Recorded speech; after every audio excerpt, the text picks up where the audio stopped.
Please welcome the Honorable John Kerry, Special Presidential Envoy for Climate. Good morning, good afternoon, good evening, wherever you are tuning in from. And welcome back to President Biden's Leaders Summit on Climate. We thank you to all of you who joined us yesterday and to all who participated on panels. Yesterday, we heard from heads of state, financial leaders from public and private sector, from ministers all across governments, and public servants at every level of society. The amount of action and commitments that we heard yesterday was frankly inspiring.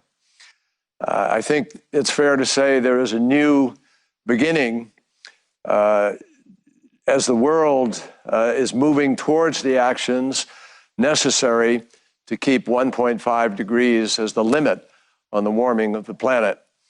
Governments and markets, we learned yesterday, are really tuning into the urgency. But more than that, they're recognizing the remarkable opportunity, the economic opportunity that we have here. And that's what today is about. The world's largest market in history is opening before our own eyes right now. And it's going to create millions of high-quality, good-paying jobs around the world, especially in countries that seize this agenda. Today is going to be about that vision. We're going to hear from governments, entrepreneurs, community and labor leaders about how they see the future. But before we dive in, I'd like to share with you a quick summary of discussions that we had on the margins of the summit. We had so many countries obviously wanted to be able to participate, but running a virtual summit encompassing 12 time zones is difficult, and it's clearly a challenge just to include the numbers that have been included directly in the summit itself. So we listened to, in 2 listening sessions, I heard from representatives of 63 countries at the ministerial level. We heard from oil-rich countries, biodiversity-rich countries, and from small islands and landlocked countries who face particular challenges. We had countries from every conceivable region of the world take part in these listening sessions: the Balkans, Scandinavia, Central Asia, the Middle East, South Asia, South America, West Africa, the Atlantic, the Pacific, the Indian Ocean, from Armenia to Zambia, literally. I left those roundtables, frankly, feeling excited, encouraged. On the one hand, many of the countries, as you can imagine, these are countries that produce less fractions of 1% of the emissions, but they are the greatest impacted by the effects of climate. And many of those countries express concern about the inadequacy of global action to date to meet the goals of Paris. Many noted that mitigation thus far has not been sufficient to keep us on track to hold on to a safe temperature. Many countries, including the most vulnerable, are already experiencing unprecedented impacts: floods, hurricanes, drought, fires, and more. And many, which was very encouraging, had extremely bold plans of their own to confront these challenges, but they lacked the capacity, they lacked the resources to be able to implement those plans. There is polite but obvious frustration that was manifested by many who have contributed so little to the crisis, but who have to deal with so much of the consequences. And at the same time, participants enthusiastically reported, one after the other, of the very significant and exciting measures that they're taking, efforts they're individually undertaking to tackle the climate crisis, even though, because of the fractions they represent, their best efforts are turned towards adaptation and resilience, because they can have a minimal impact on the mitigation, yet they are still engaged in mitigation. And I think we should all, the bigger nations, be inspired by their efforts. Many countries emphasized the critical role of COP26 in Glasgow, the critical role in keeping 1.5 degrees Celsius as the limit of the warming that we face. And because we know that we are already at 1.2 degrees, we have a very small margin to play with. Many of these countries reported that they have submitted or are working on enhanced NDCs. And I think every larger nation should be inspired by that. And many have adopted net zero goals. It was particularly interesting to hear how they are dealing with heavy industry, something we have not heard a lot about, but which is one of the toughest areas for mitigation. Many participants highlighted their national adaptation efforts, such as early warning systems, rapid response efforts, flood protection plans. But I'm sure as you hear me saying those things right now, everyone will say to themselves, is that really what they're reduced to? An early warning system, a flood protection, a response effort? Many of them are coordinating regionally to pursue shared interests. And many echoed President Biden's themes that action on climate is an opportunity for job creation, and that it is important to leave behind communities that are dependent on fossil fuels. Now, we have heard from a carbon negative country, countries that have successfully decoupled economic growth from carbon emissions. We heard from countries with extensive forest cover that offer themselves up with a nature-based solution. We heard from leaders in carbon storage, from countries issuing green bonds, and countries focusing on gender-responsive approaches and the participation of indigenous communities. And it should be inspiring to the major economies that many of these countries are, all of them, embracing passionately climate action, and they contribute far less than 1%, as I said a few minutes ago. Grenada reminded us that words are not enough, that the rule book being finished in Glasgow is not enough, that what is critical is the actions, the outcomes, particularly of the largest emitters in the world. We, all of us in the last day and a half, and now today, will be able to focus on real solutions to this challenge. And I'd close by saying that what came out of these conversations with the 63 nations not able to take part in this part of the summit was that they hear the language from leaders about an existential threat. And indeed, for many people on the planet today, the climate crisis is an existential threat. But they, like the young woman who spoke yesterday, know that we are not yet behaving as if it is an existential threat. That is the challenge of today. And the message that we hope leaps out from today's panels is that no one is being asked for a sacrifice. This is an opportunity for better health, for great jobs with extraordinary opportunities of the future to grow our economies, and to provide for much greater security for our nations. The roundtables contributed significantly to this sense of urgency. And it is a sense of urgency that really mandates that we raise our ambition as we head to Glasgow.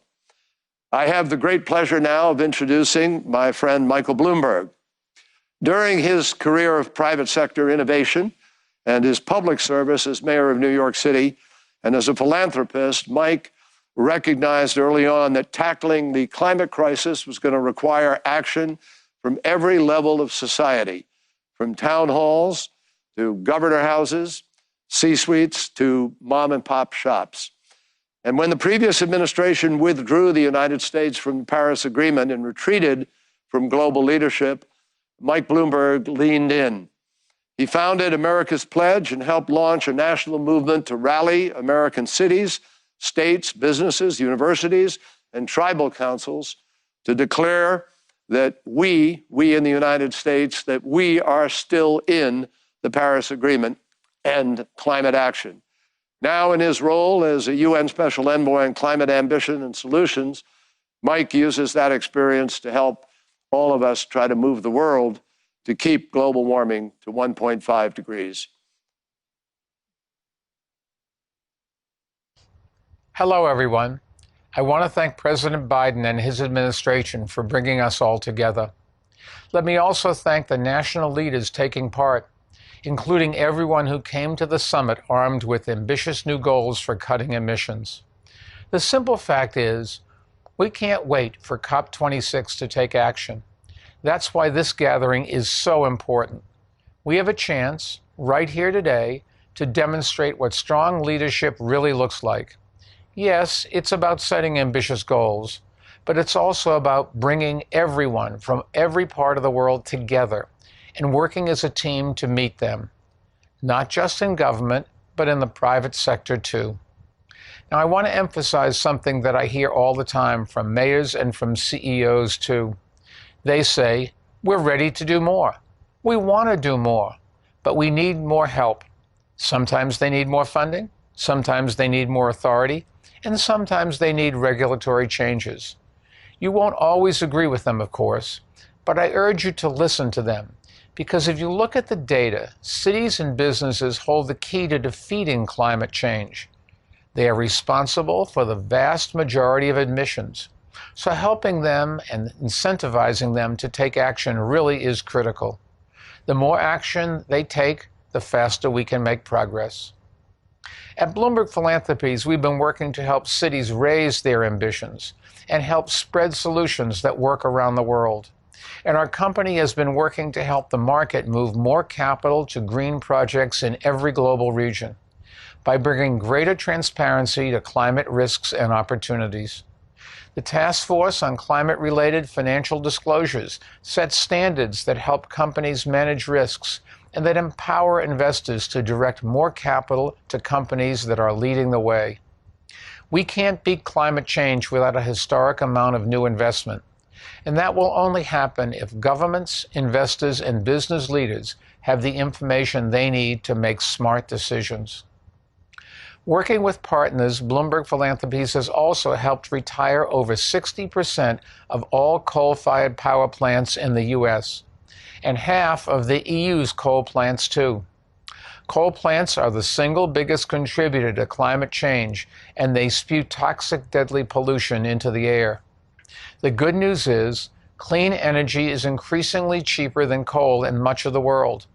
That's one reason why more cities, states, and businesses are committing to reach net zero emissions, including our company, which is on track to reach net zero by 2025. There's a lot of good work happening in both the public and private sectors, just not enough. We have to do more, faster, to cut emissions.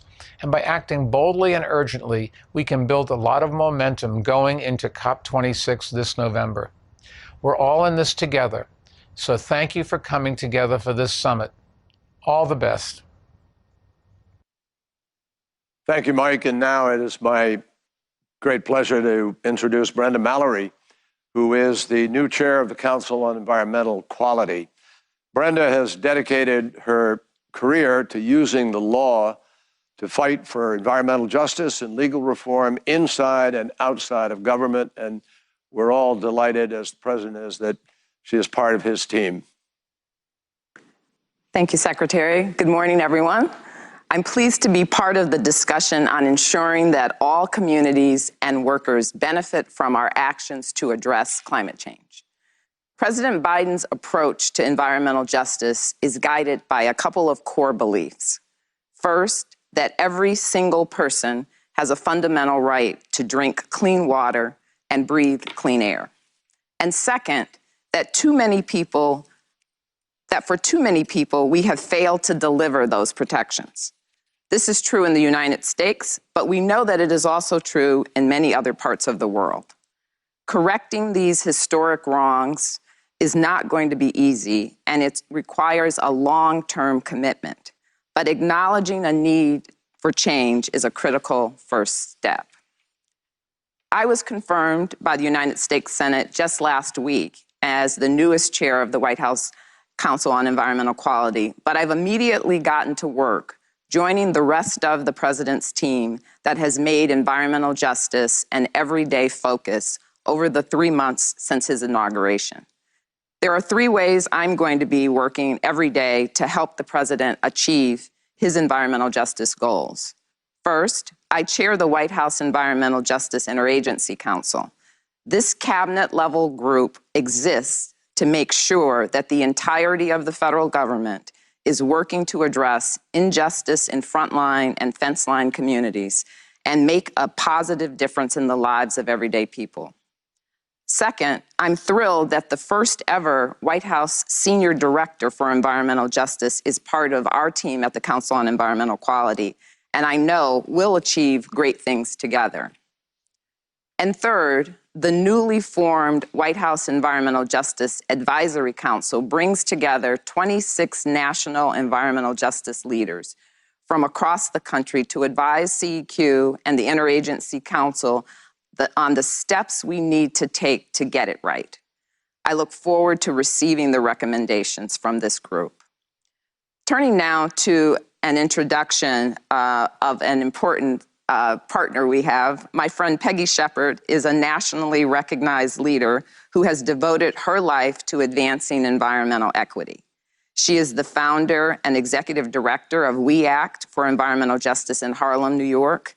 She has graciously agreed to co-chair the Advisory Council and is joining us here this morning.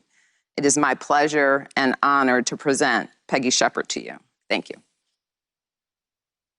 Well, good morning, Special Presidential Envoy for Climate Kerry and distinguished guests from around the world. Thank you, Brenda Mallory, for the kind introduction. Good morning to all of you who are present today for this historic convening. I'm Peggy Shepard, co-founder and executive director of We Act for Environmental Justice, based in Harlem, New York City, and I am proud to serve as co-chair of the historic and new White House Environmental Justice Advisory Council. You know, last night I met with my fellow council members as we discussed our recommendations to the Biden administration to advise the implementation of key cornerstones of his commitment to centering environmental and climate justice and equity into all government policies.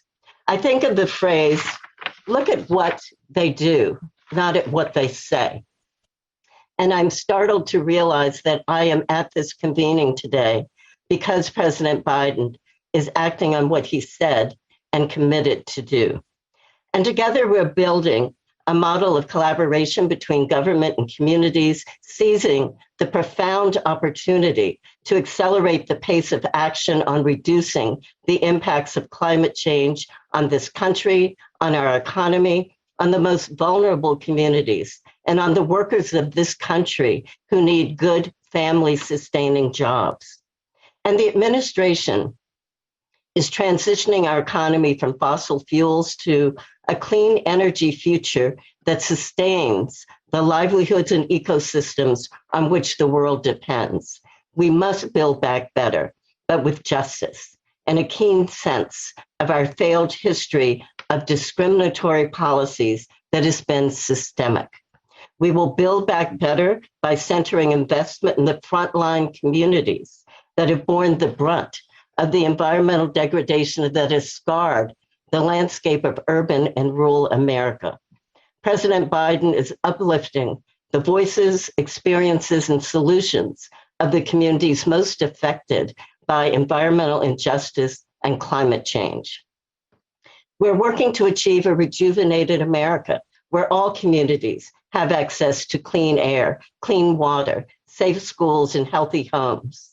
And you know, for me, this Earth Day has been one of optimism. For decades, many of us in the environmental justice movement have won David and Goliath type victories. We've raised the specter of this nation's failures, and we have begun to be heard. And it's our opportunity to get it right, to put people before profits, to center equity instead of advantage, to engage and empower those who are struggling with poverty, oppression, and racism, giving them an opportunity to not only be a part of the solution, but also reap its benefits. We have the power to leave no community behind. And as Nobel laureate Wangari Maathai said, today we're faced with a challenge that calls for a shift in our thinking so that humanity stops threatening its life support system. We're called to assist the earth, to heal her wounds, and in the process, heal our own. Indeed, to embrace the whole of creation in all its diversity, beauty, and wonder. Recognizing that sustainable development, democracy, and peace are indivisible, that is an idea whose time has come. Thank you. Thank you, Peggy. That was excellent. As you can see, I'm looking forward to partnering with Peggy because she's full of great ideas and she's a great voice. Thank you, everyone.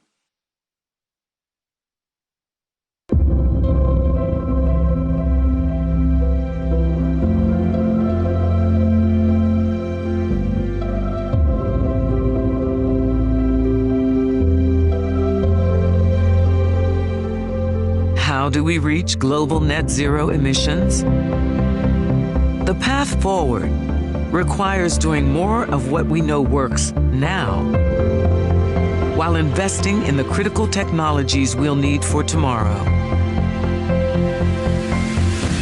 Creating and scaling game-changing innovations that will enable 100% clean electricity, produce and use zero carbon fuels,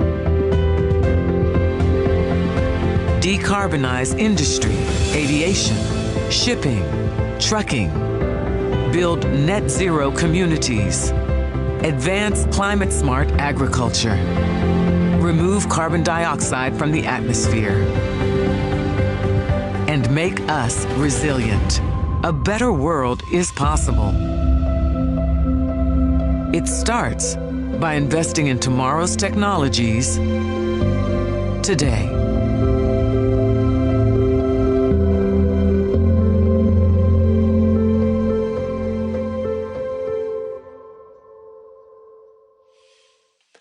I now have the pleasure of introducing Secretary Jennifer Granholm and Secretary Gina Raimondo.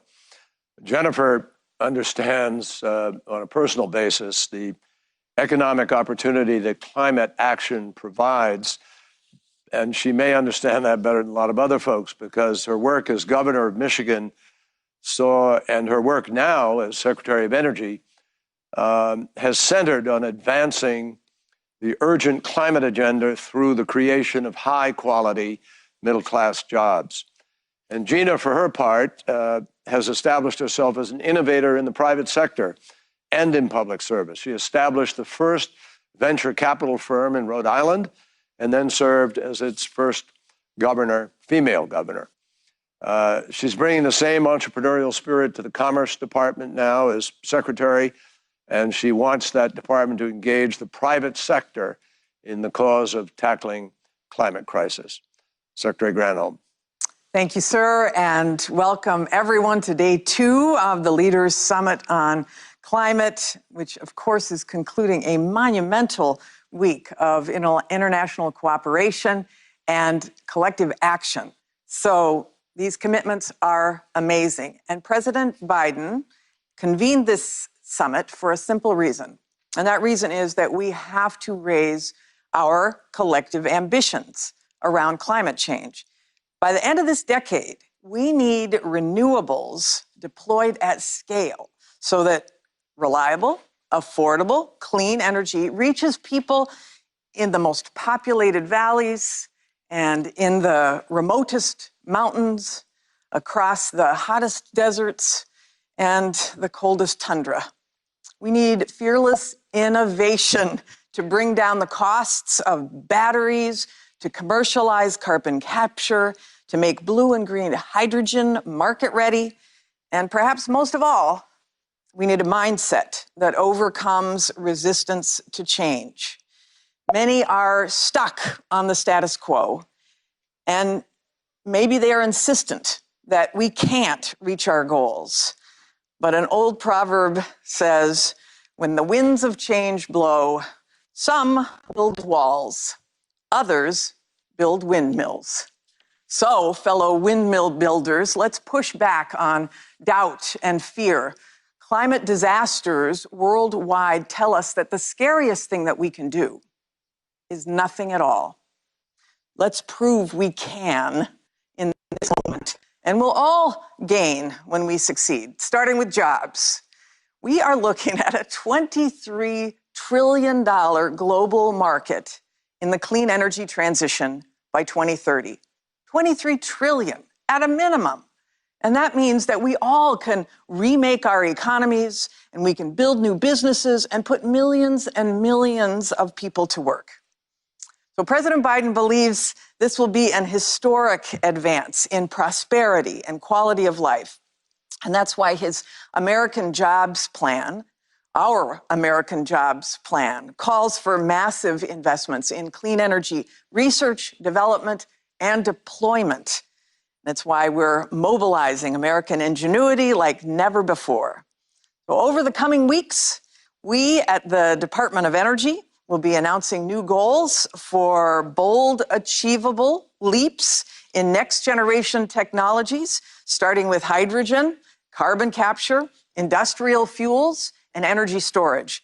We'll marshal our 17 national laboratories, our universities, and our private sector to unlock major breakthroughs. So we've already announced a goal of cutting the price of solar in half yet again by 2030. And next, we'll start lowering the cost of clean, renewable hydrogen by 80% before 2030, making it competitive with natural gas.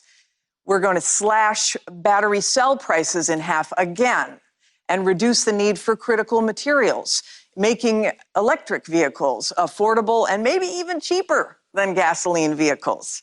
And we're going to dramatically reduce the cost of industrial atmospheric carbon capture while we're ramping up incentives for large-scale efforts across the world as well. This is our generation's moonshot. Less than a decade after President Kennedy declared our nation's choice to go to the moon, we planted an American flag on that cratered surface, and today we choose to solve the climate crisis. Imagine what we can do by the end of this decade. And imagine if the entire world participated. What if we did this together? All of us. For too long, this climate conversation has been viewed as a zero-sum game, one of trade-offs, the climate or the economy. No longer. Going big on our ambitions means that we're going to create jobs for millions of people, construction workers, project managers, engineers, technicians, so much more. That means we can all do right by our people as we do right by the planet.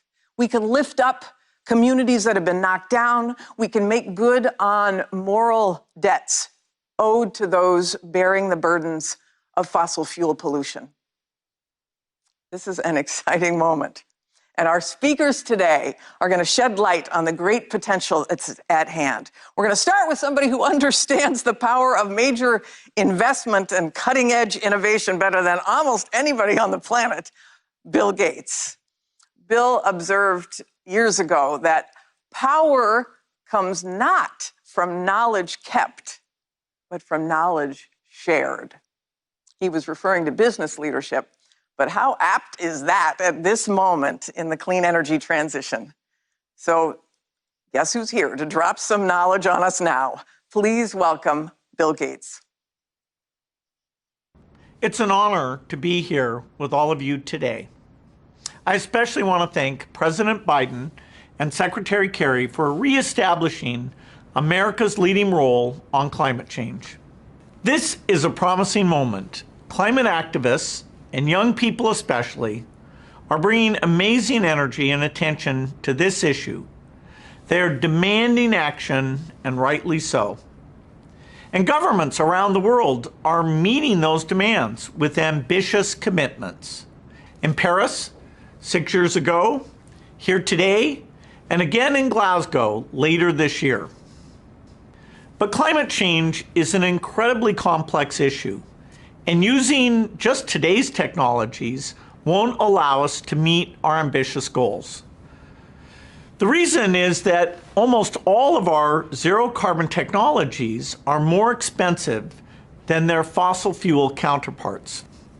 To provide all the benefits of the modern lifestyle to people around the world, we need new zero carbon products that are just as affordable, that have what I call a green premium of zero. Now, it will be hard to create those products, but we can do it if we invest in innovation and build the infrastructure for the transition to a clean economy. This will require doing three things at once. First, we need to develop and deploy breakthrough technologies that allow us to eliminate emissions throughout the physical economy. Second, we need to tap the power markets to fund and deploy these innovations, for example, by finding creative ways to finance technologies and by leveling the playing field so they can compete with fossil fuels. Third, governments and corporations need to adopt policies that will make it faster and cheaper to make the transition, and leaders will need to reward those who take difficult steps. To accomplish these three things, international cooperation will be essential. Mission innovation is one exciting example of governments working together to expand and coordinate their investments in clean energy research. I'm also working with partners on an exciting new program we call Breakthrough Energy Catalyst. It will raise money from governments, philanthropy, and companies to make the large capital investments needed to bring down the cost of emerging technologies.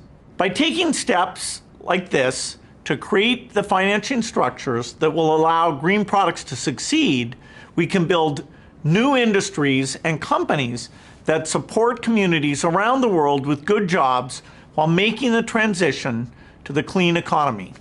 I hope to work with many of you here on this endeavor.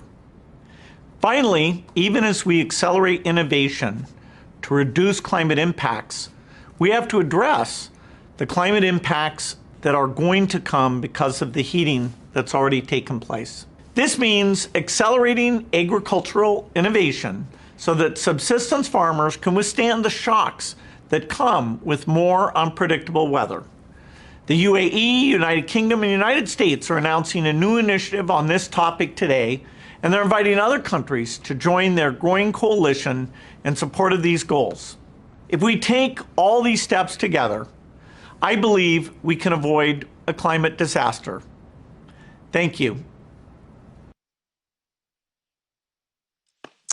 Well, thank you, Bill, for recognizing the urgency of the moment and for answering this call to action. We are so fortunate to have you as a warrior in this fight with us. So as we create these new energy technologies, the Biden administration is committed to helping every country embrace them. So over the course of this week, we announced several new collaborations with our international partners. On Wednesday, we joined the United Kingdom and others to launch the Global Power Sector Transformation Consortium, which is there to help power system operators around the world increase renewable energy capacity and to decrease energy waste, all the while keeping the lights on. We also unveiled the responsible use of small modular reactor technology, also known as FIRST, and that supports our international partners in harnessing advanced nuclear energy. And then to move decarbonization forward in the industrial sector, we have joined LEAD IT, which is the leadership group for Industry Transition Initiative that's led by Sweden and India. We're also thrilled to announce our plans to host the 2022 annual meetings of Mission Innovation and the Clean Energy Ministerial in the United States. We started those two great partnerships under President Obama to engage over 30 of our partner countries involved in clean energy innovation. And today, we're saying to everyone that we are firmly back. So our commitment to international collaboration animates this summit too, obviously. Today we're going to hear from 6 heads of state from countries that have been world leaders in specific clean energy technologies. So they're going to tell us how they built these new industries. They're going to tell us what rewards they now enjoy. First, I would love to introduce Prime Minister Mette Frederiksen of Denmark. The Danes obviously pioneered the wind industry, starting with onshore capacity and more recently moving into offshore. Wind is a core component of their transition away from fossil fuels, and we're so glad to have this longtime global leader in clean energy technology represented today. Welcome, Prime Minister. Thank you so much, Mr. President, Excellencies, ladies and gentlemen. Imagine that you are flying across the North Sea. Hundreds of wind turbines appear on the horizon. As you get closer, you spot an island creating clean electricity, clean fuels, green innovation for millions of European households. That's our Danish vision of the world's first energy island. And it's not just something to imagine. Denmark will soon make it a reality. Already today, almost 50% of Denmark's electricity is powered by wind. And we have plans to build even more. Up next is turning green electricity into green fuels. This will solve major challenges for all of us. Emissions from trucks, planes, and ships.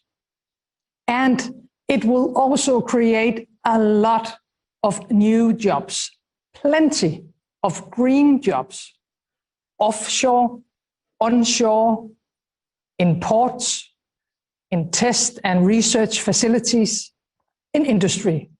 We will leave no one behind.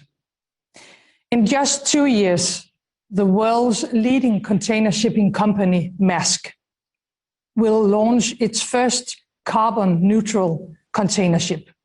As governments, we should support this. That's what Denmark aims to do with the new mission Innovation on Shipping, in close collaboration with the US. Denmark also supports the Agriculture Innovation Mission for Climate. This is another area where we need to increase research and development. Taking the next steps in innovation will not be easy, but I am confident that we can do it. Why? Because we have done it before. Denmark turned our largest fossil power company into the world's most sustainable energy company, Ørsted. We have decided to end all Danish oil and gas production in the North Sea by 2050. Today, Denmark has more jobs in green energy than in fossils, and the private sector is on board. We have formed climate partnerships with all parts of Danish business. All of Denmark is now united in reaching our target, a 70% cut in emissions by 2030. Thank you, President Biden, for bringing the United States back into the Paris Agreement. Let us continue our shared journey into a greener and more sustainable future. I can assure you that we in Denmark stand ready to do our part. Thank you so much, Prime Minister Frederiksen. We all applaud the announcement of the world's first energy islands. Very exciting. And all of us in the Biden administration are really thrilled to join you as the co-leads of that mission innovation effort to decarbonize global shipping. Bravo. So it's now my pleasure to introduce His Highness Sheikh Mohammed bin Rashid Al Maktoum of the United Arab Emirates. Welcome, Your Highness. فخامة الرئيس جو بايدن، أصحاب السمو والفخامة والمعالي السيدات والسادة، السلام عليكم ورحمة الله وبركاته. أود في البداية التوجه بالشكر لفخامة الرئيس جو بايدن على دعوته. I would like to thank President Biden for his kind invitation to participate in this important summit to discuss the challenges of climate change and to consider how we can turn it into future opportunities for the next generation. I would like to affirm the commitment of the United Arab Emirates to work closely with the United States and the international community and the private sector, and to make a radical change in regards to climate change. Mr. President, Your Excellencies, ladies and gentlemen, although the United Arab Emirates is one of the largest oil exporting countries in the world, we have made a strategic decision 15 years ago to invest in renewable energy and in low carbon technology. Today, we operate two of the largest solar plants in the world, and they're among the largest in the world. And we decided to establish a third plant that would be the largest independent solar plant in the world. We in the UAE today host the International Renewable Energy Agency, and we also invested successfully in 70 countries in renewable energy projects around the world by providing concessional loans to these countries, because we believe that this type of renewable energy represents the best future for humanity. And also, the UAE is considered to be the first in the Middle East to pioneer carbon capture and storage technology. And our oil sector is considered to be the lowest carbon emitter in the world. Your Excellencies, as Mr. President Biden and Mr. Bill Gates have already mentioned, I am pleased to announce that the UAE will be partnering with a group of champions to launch the Agricultural Innovation Mission for Climate. This is a new initiative to support research and development and innovation for food systems over the next 5 years. Ladies and gentlemen, climate change is not a temporary concern. It is rather a global challenge that is ongoing. We must unite our efforts to safeguard the planet for the future generations, or else risk paying heavier costs in the future. Today, we are before a new global opportunity under the leadership of President Biden, and we join our hands to work together to unlock the major opportunities born out of this pressing challenge of climate change. Thank you, and peace be upon you. Well, thank you, Your Highness. Agriculture is, in fact, such a critical piece of the climate action puzzle. So the United States thanks the UAE for accelerating the research and development necessary to lower emissions from that sector. And The United States is proud to join you as an inaugural member of the Agricultural Innovation Mission for Climate Initiative. And we also, by the way, very greatly value the UAE's partnership through the Clean Energy Ministerial as we work to raise gender diversity in clean energy professions.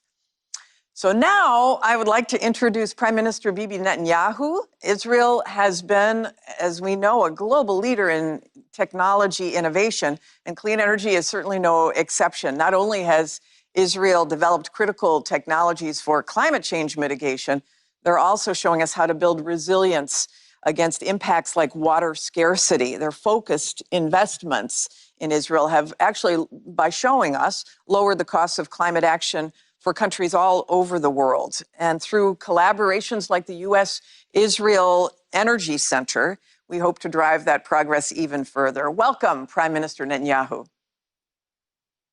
I thank President Biden and his team for hosting this important virtual summit. I've known President Biden for some 40 years. I know the strength of his commitment for stronger action on climate. This is a commitment we in Israel fully share. I pledge to reduce Israel's carbon footprint and to completing a successful transition from fossil fuels to renewable energy by 2050. We've already made crucial progress in two specific areas. In coal, we've substantially reduced our dependency. In fact, Israel is a global leader in cutting coal consumption. By 2025, that's 4 years from now, barring unforeseen circumstances, Israel will no longer be burning coal, period. In solar energy, over the last 5 years, we've increased our generation from 2% to almost 10% this year. And we're committed that by the end of this decade, renewable energy will be providing over a third of Israel's electricity. The challenge we still face is solar energy storage. My government is working to overcome this challenge and make Israel a global leader in energy storage. This will enable us to revolutionize our use of renewable energy. Hundreds of Israeli startups are working on this project and on related issues. These companies have already received billions of dollars. They'll receive more, because I'm convinced that Israeli science and Israeli ingenuity will enable us to play our part in the global transition to a net zero carbon economy. In water, too, Israel is making a big difference. We've shown the world how to use water more efficiently in agriculture through pioneering developments in drip irrigation, hydroponic agriculture, and the use of artificial intelligence. Israel is a world leader in water purification and recycling, as well as in desalination. About 93% of Israel's wastewater is purified, and 86% is recycled for use in agriculture. These are very big numbers. And cooperation in the fields of water and renewable energy are also an integral part of our new cooperation with the UAE and Bahrain. So not only are we working to end dependency on fossil fuels and finding solutions to the climate crisis, but we're helping to cement Arab-Israeli peace. And that bodes well for the entire region, for the entire world. Thank you. Well, thank you, Prime Minister Netanyahu. Very encouraging. I'm now very pleased to introduce President Uhuru Kenyatta of Kenya. As a nation that's on the front lines of climate change, Kenya has taken up the mantle of leadership on both innovative adaptation methods and expanding access to clean energy. They've showcased for the world how it's possible to leapfrog a carbon-intensive industrialization strategy and land right on sustainable development strategies. So here to tell us about those efforts, President Kenyatta. Thank you very much for this opportunity. And at the very start, let me congratulate President Biden for once again leading the United States to re-engage the global community of nations on matters environment and climate change. And I also want to take this opportunity to thank him and his administration for recognizing Kenya's leading role on the African continent in matters environment as well as innovation. Ladies and gentlemen, climate change is no longer a future crisis, but rather a present one. Like the COVID-19 pandemic, it is a defining development and security challenge that we must address today.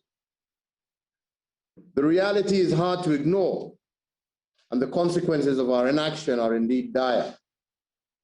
Many of our countries are experiencing frequent extreme weather patterns with devastating impacts on economies, livelihoods, and ecosystems. There is a lot that we can do as individual countries to mitigate climate change. And allow me at this moment to highlight just a few examples of what we in Kenya have done in this regard. Kenya has updated their nationally determined climate contributions that were submitted to the United Nations Framework Convention for Climate Change in December of 2020. And we commit to continue to reduce our emissions by 32% by the year 2030, against the business as usual scenario. In addition, we are also in the process of developing a greenhouse gas emission strategy for 2050, and we will be submitting a report to the United Nations Framework for Convention and Climate Change before COP26 later this year.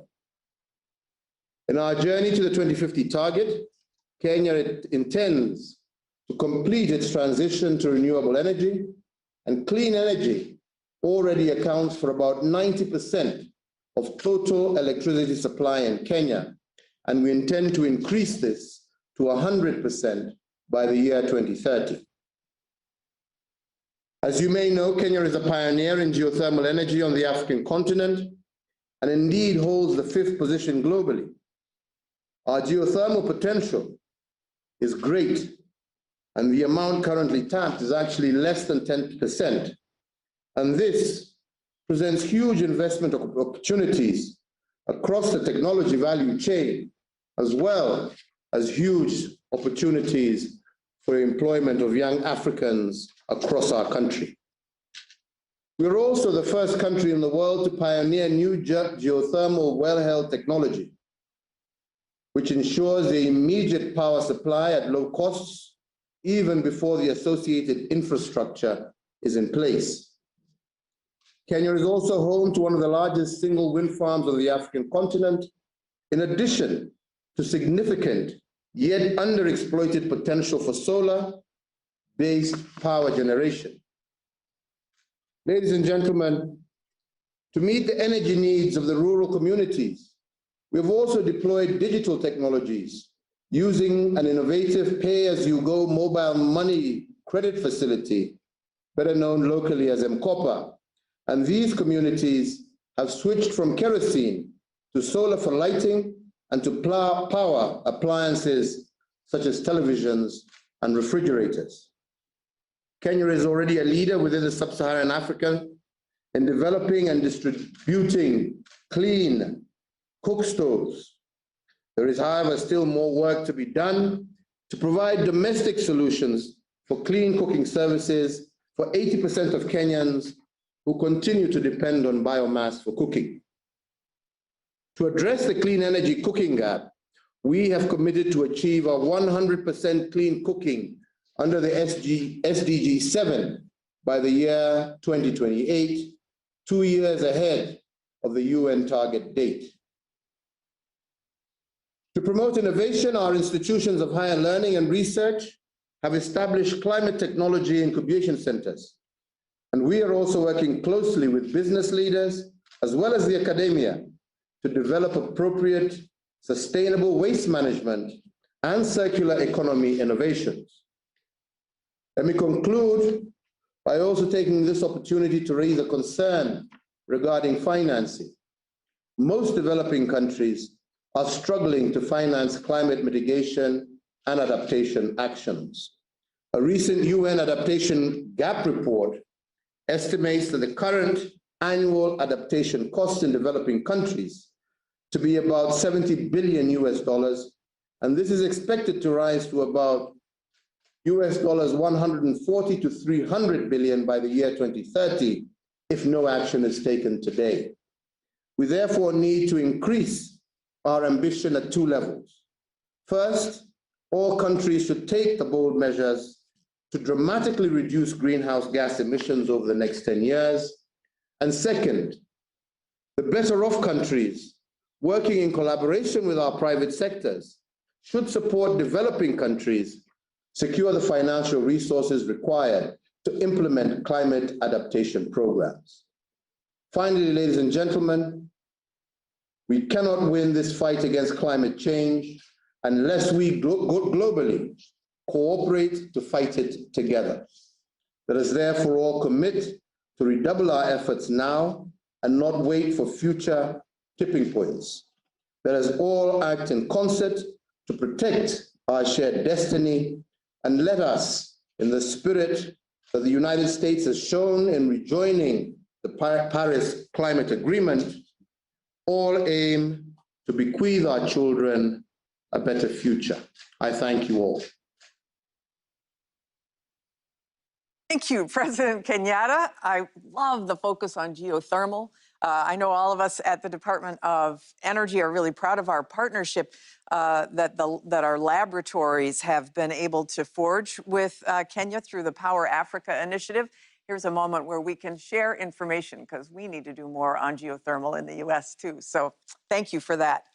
Our next speaker is Prime Minister Erna Solberg of Norway. Norway is all in on a clean and electrified future. They're investing in technologies to decarbonize the extraction and the use of fossil fuels. They're leading a global market for electric vehicles, and they're investing in clean energy innovation and deployment all over the world, not to mention in global efforts to reduce deforestation. That is exactly the kind of big, all of the above thinking that the world needs now. So welcome to you, Prime Minister Solberg. So friends and colleagues, first let me congratulate the US on its new NDC. We need your leadership and ambition to drive innovation and change. We quickly need development and use of new technologies, and we cannot rely on the market only. Carrots and sticks do help technologies pass their tipping points, and a high price on carbon is critical. So governments and business must team up in new ways to drive innovation and to create jobs. And let me mention a few examples. Norway is moving at a record pace towards zero-emission road transport. More than half of all new cars in Norway are electric. Tax exemptions and other incentives, such as reduced road tolls, has changed consumer preferences. And Norway is a leader in ocean-based climate solutions, harnessing the vast potential identified by the Ocean Panel. And as a significant maritime nation, we aim to lead in low and zero emission solutions for global shipping. Our ship owners have taken on to order nothing but zero emission ships starting in 2030. And at home, we switch our ferries to electric, and we will halve emissions from domestic shipping and fisheries by 2030. And we recently opened the first offshore areas for wind power, so we might connect to the Danish island afterwards. Norwegian companies work at home and abroad, including in the US, where the Empire Wind project will power more than 1 million New York homes. And we make large investments in carbon capture and storage development. Last year, we launched the Longship project. Our goal is a complete CCS value chain: CO2 capture, transport and storage, and excess capacity can store more CO2 from Europe. And lastly, we need innovation to stop deforestation.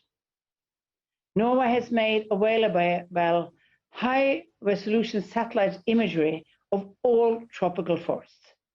This will help to improve management and verify performance. And Norway is proud to be part of the LEAF coalition, an innovative model to mobilize private capital for countries that cut deforestation. So we need a massive push for development and use of innovative technologies. And we need knowledge and solutions to spread across borders. And I believe that together we can work to limit temperature increase by 1.5 degrees and be in line with the goal of the Paris Agreement. Great. Thank you, Prime Minister Solberg. Norway's enthusiastic attitude towards so many critical technologies is infectious. I hope you infect us all. And that's why really the Biden administration is so excited today that we're also announcing and launching the Net Zero Producers Forum with Norway, as well as Canada and Qatar and Saudi Arabia. This means that together we are committed to crafting pragmatic net zero strategies that oil-producing countries all over the world can look to for their own transitions. Very exciting. Finally, I am pleased to welcome Prime Minister Lee Hsien Loong of Singapore. Singapore is leading the way on groundbreaking efforts to reduce emissions produced by major cities. They have made major progress in developing green net zero energy buildings, particularly for hot and humid climates. And they're showing the world how to design sustainable cities for the future. So welcome, Prime Minister. I would like to thank President Joe Biden for convening this summit. It's a welcome signal of U.S. leadership and commitment to a multilateral climate solution, underlined by the U.S. rejoining the Paris Agreement. Although Singapore is a small island state, we will contribute our share to the climate agenda. Singapore was among the first 20 countries to submit our long-term strategy to the UNFCCC. This year, we launched the Singapore Green Plan 2030, our roadmap towards sustainable development and net zero emissions. Our strategy goes beyond meeting emission caps or implementing our carbon tax.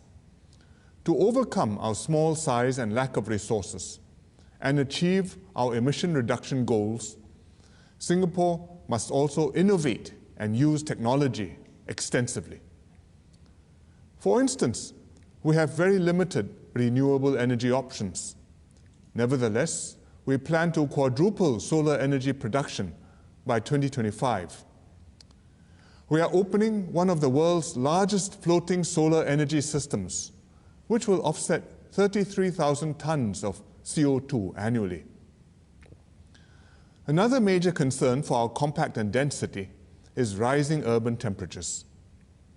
To moderate this, we are using computer modeling for more climate-responsive urban design, experimenting with special cooling paint on buildings, and planting 1 million more trees. As a financial hub, Singapore can help the global push for sustainability through green finance, fintech, and capability building. We've launched a $2 billion Green Investments Program.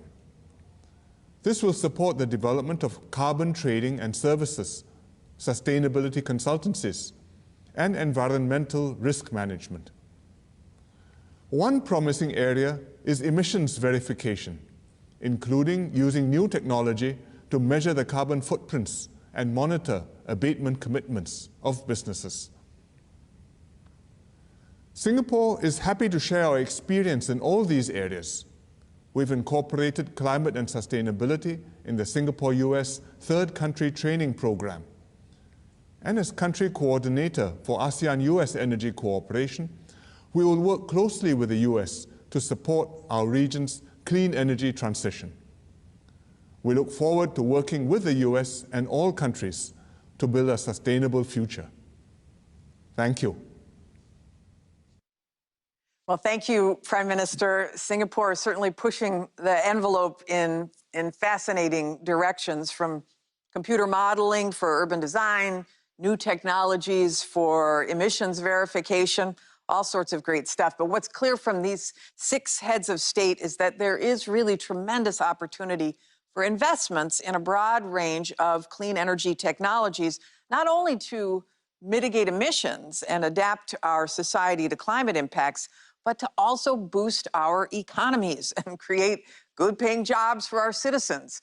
I do want to thank each of our guests once again for highlighting these impressive technologies and investments that your countries are making in these technologies to inspire us and hopefully share with the world, for your commitment to spreading those technologies so we can all rise to this challenge of climate change together. And now it is my great pleasure to turn this over to my friend, Secretary of Commerce, Gina Raimondo, for a look at the massive economic opportunity of the new energy economy, with help from speakers representing the private sector and civil society. Secretary Raimondo. Thank you, Jennifer. Good morning, everybody. Like Jennifer, I'm a former governor of the state of Rhode Island, and I am President Biden's Commerce Secretary.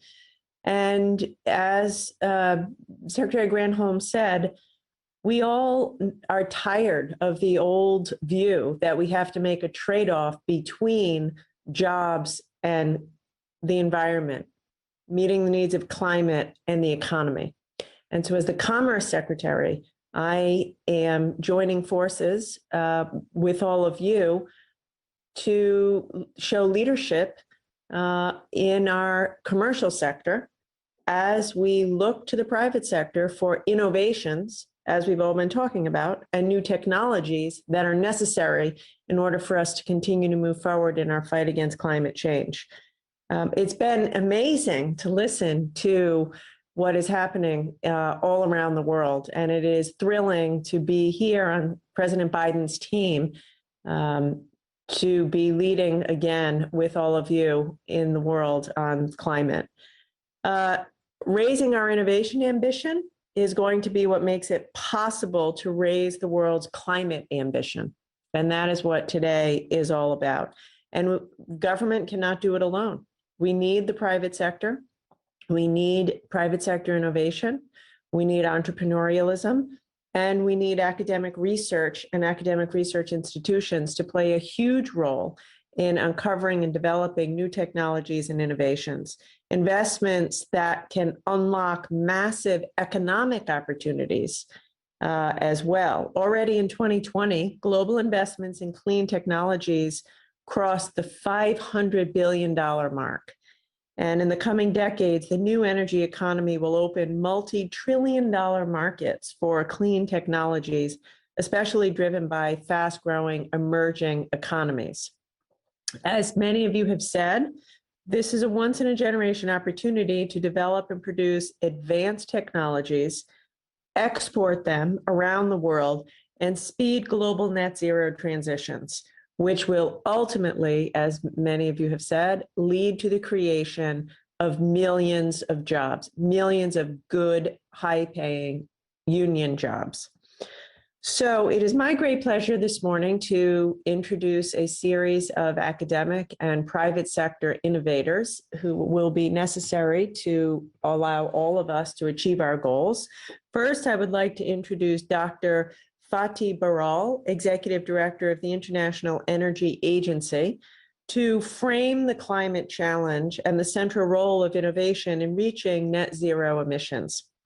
Dr. Birol's leadership has led a transformation and modernization of the International Energy Agency to become the global hub for collaboration on clean energy transitions.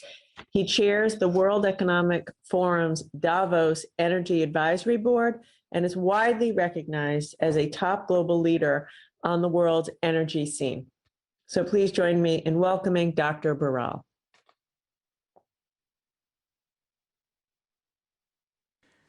Distinguished guests, I would like to commend President Biden for convening this summit within 100 days of taking office. And I welcome the commitments to reduce emissions announced by so many countries. It is clear that the level of commitment to fight climate change has never been higher. This is excellent news. But I will be blunt. Commitments alone are not enough. We need real change in the real world. Right now, the data does not match the rhetoric, and the gap is getting wider and wider. Our latest estimates for global emissions in 2021, this year, are a warning for humanity. Emissions are on track for their second largest increase in the history. We are not recovering from COVID in a sustainable way, and we remain on a path of dangerous levels of global warming. Yet, there are grounds for optimism.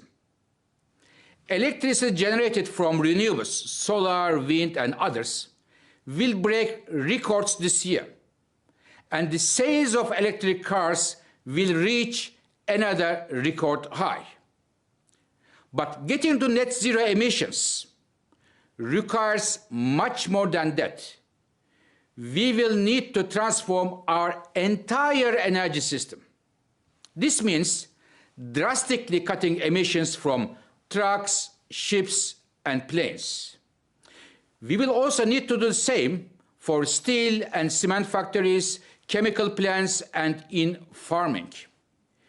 We have today many technologies at our disposal: energy efficiency, solar, wind, electric cars, nuclear power, and many more.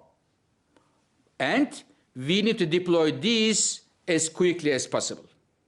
However, IEA analysis shows that about half the reductions to get to net zero emissions in 2050 will need to come from technologies that are not yet ready for market today. This calls for massive leaps in innovation across batteries, hydrogen, synthetic fuels, carbon capture, and many other technologies.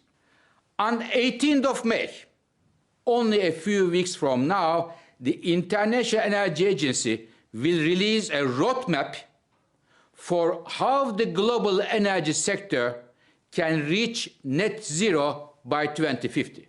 Make no mistake, this is a Herculean task. Participants to this summit have used the occasion to make new announcements. Let me add one from the IEA. According to our upcoming roadmap, reaching net zero will triple clean energy investment opportunities over the next decade. This will generate millions of well-paid jobs and create the industries of the future. But our priority is to make sure these benefits reach as many people as possible. Ladies and gentlemen, we need to work all together to achieve our goals and create a better future for all of us.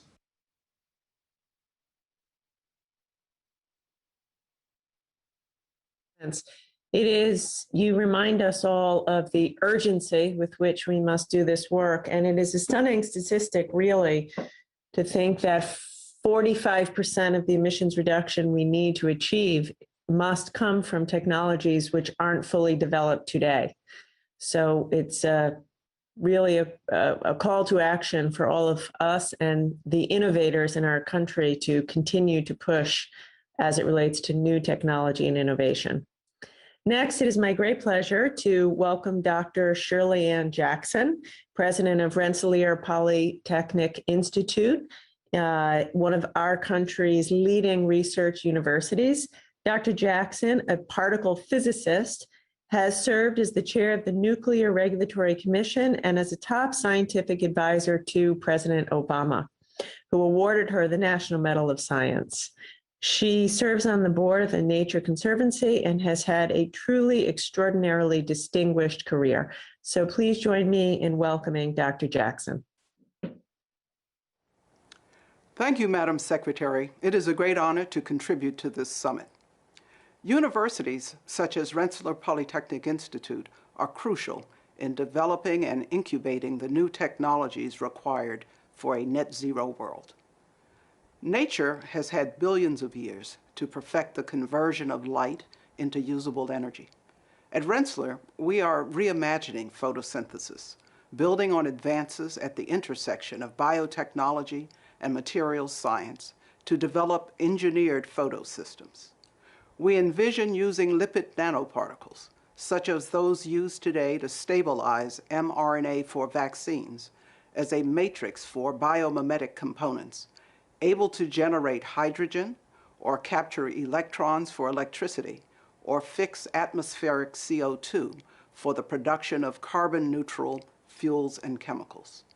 In energy storage, our researchers are looking beyond lithium to the use of more earth-abundant materials such as magnesium, potassium, calcium, or sodium, and using novel self-healing electrode designs to develop low-cost, safe, energy-dense, sustainable batteries.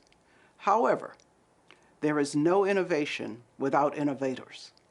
Universities play the crucial role in educating the next generation of talent. To address the challenges of creating a clean energy economy, the United States and other nations must draw upon and develop the complete global talent pool, including women and minority groups historically underrepresented in science and engineering. Universities are the crossroads for collaboration across disciplines, sectors, geographies, and generations. And an integrative approach is required to decarbonize the many interconnected systems of our daily lives.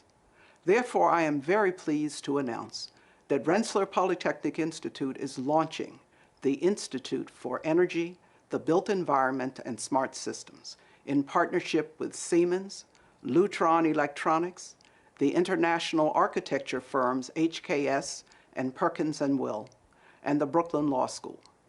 The new institute, based in New York City, will use the most advanced digital technologies to drive decarbonization of urban environments at the systems level. It will model integrated transportation, communications, and supply chain networks. It will link architectural design, engineering, and a new approach to regulation to create infrastructure that is both net zero and climate resilient. It will use new materials, renewable energy systems, and sentient building platforms to maximize human health and well-being. We thank President Biden for convening this summit, and we look forward to the work ahead.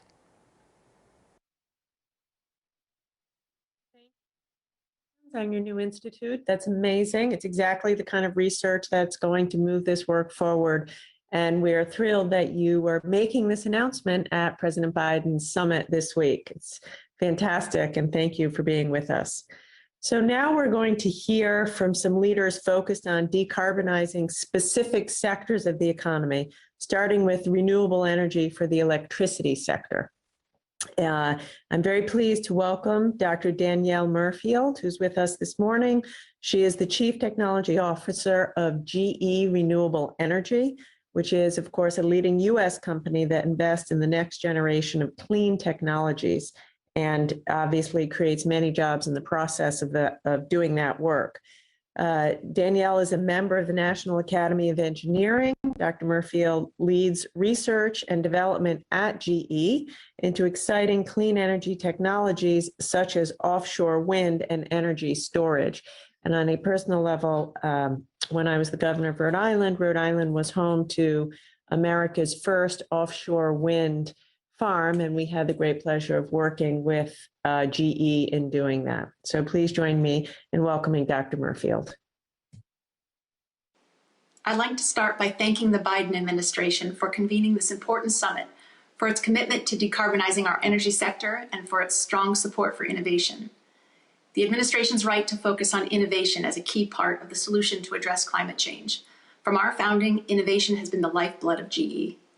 That history of innovation led us to develop technology that delivers 1/3 of the world's electricity today. Innovation is key to our shared success. So we invest $1.5 billion annually in energy-related R&D, including at our Global Research Center in upstate New York, which is focused on breakthrough technologies. And across GE, we appreciate that success requires partnership. We're proud to collaborate with the Department of Energy, our national labs, and universities across the country to support innovation for the energy sector. Innovation in power generation and grid operation is enabling solutions to lower greenhouse gas emissions and secure a path to a low-carbon future. One example is GE's Halved X, the world's most powerful offshore wind turbine in operation today.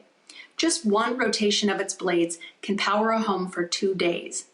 It will power the world's largest offshore wind farm in the UK and some of the first big offshore projects here in the US, including Vineyard Wind, which has already benefited from the improved permitting process under this administration. The Haliade X is complemented by our global onshore wind development efforts, where we've driven innovation for the US market as the largest supplier of onshore wind turbines in the country. We've commercialized new digital technology to optimize performance and even coupled renewable energy farms with energy storage to supply power when it's most needed. We're also pursuing innovative breakthroughs for the future. This includes partnering with the Department of Energy to pioneer manufacturing techniques, such as 3D printing of wind blades and towers to reduce logistics and materials costs, as well as developing superconducting generators for offshore wind that will help us generate even more power offshore. And unlike conventional generators, these don't require rare earth materials, helping secure our energy supply chain. Beyond generation, we're also working on innovative solutions for digitizing and modernizing the grid to ensure reliable delivery of electricity with improved security and lower operational costs. We know that for innovation to succeed, we must promote diversity in our thinking and ensure we tap the thoughts of many communities. To that end, the GE Foundation, our independent charitable organization, is announcing a commitment of up to $100 million to increase the diversity of young people in engineering.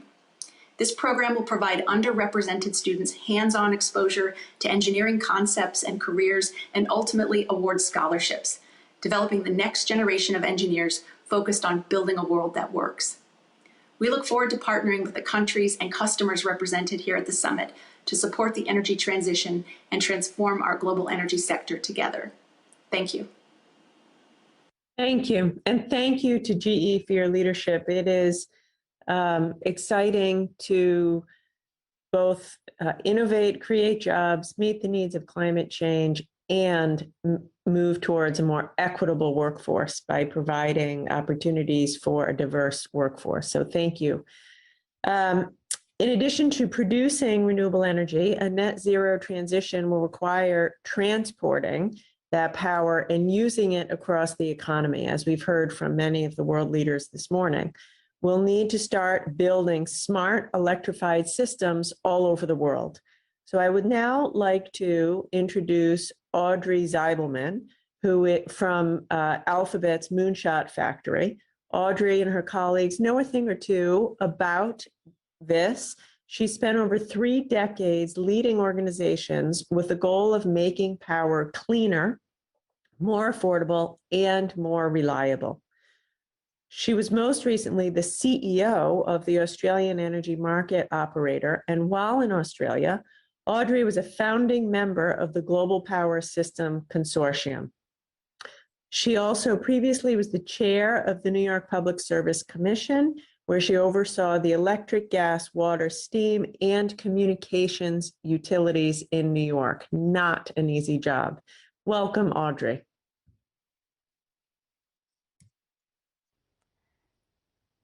Thank you. President Biden, Special Envoy Kerry, Secretary Armando, Secretary Granholm, and honored guests. It's an honor to be here today. As we all know, to achieve our carbon reduction targets, we must provide people worldwide with access to clean, affordable, and reliable electricity.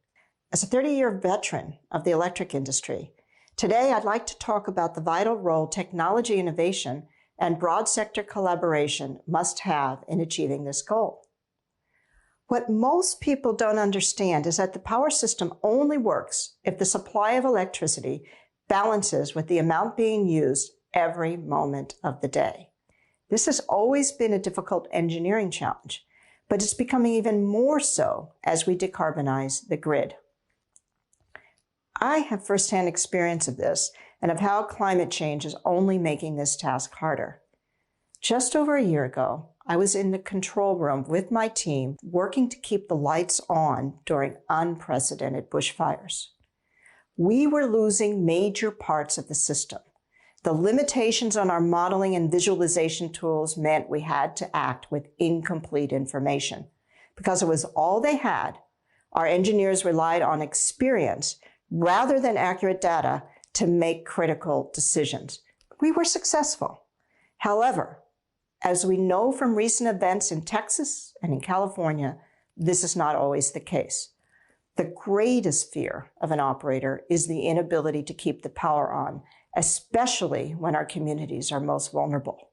It is possible to run reliable power systems on renewables, but we urgently need smarter investments and better software to make it work.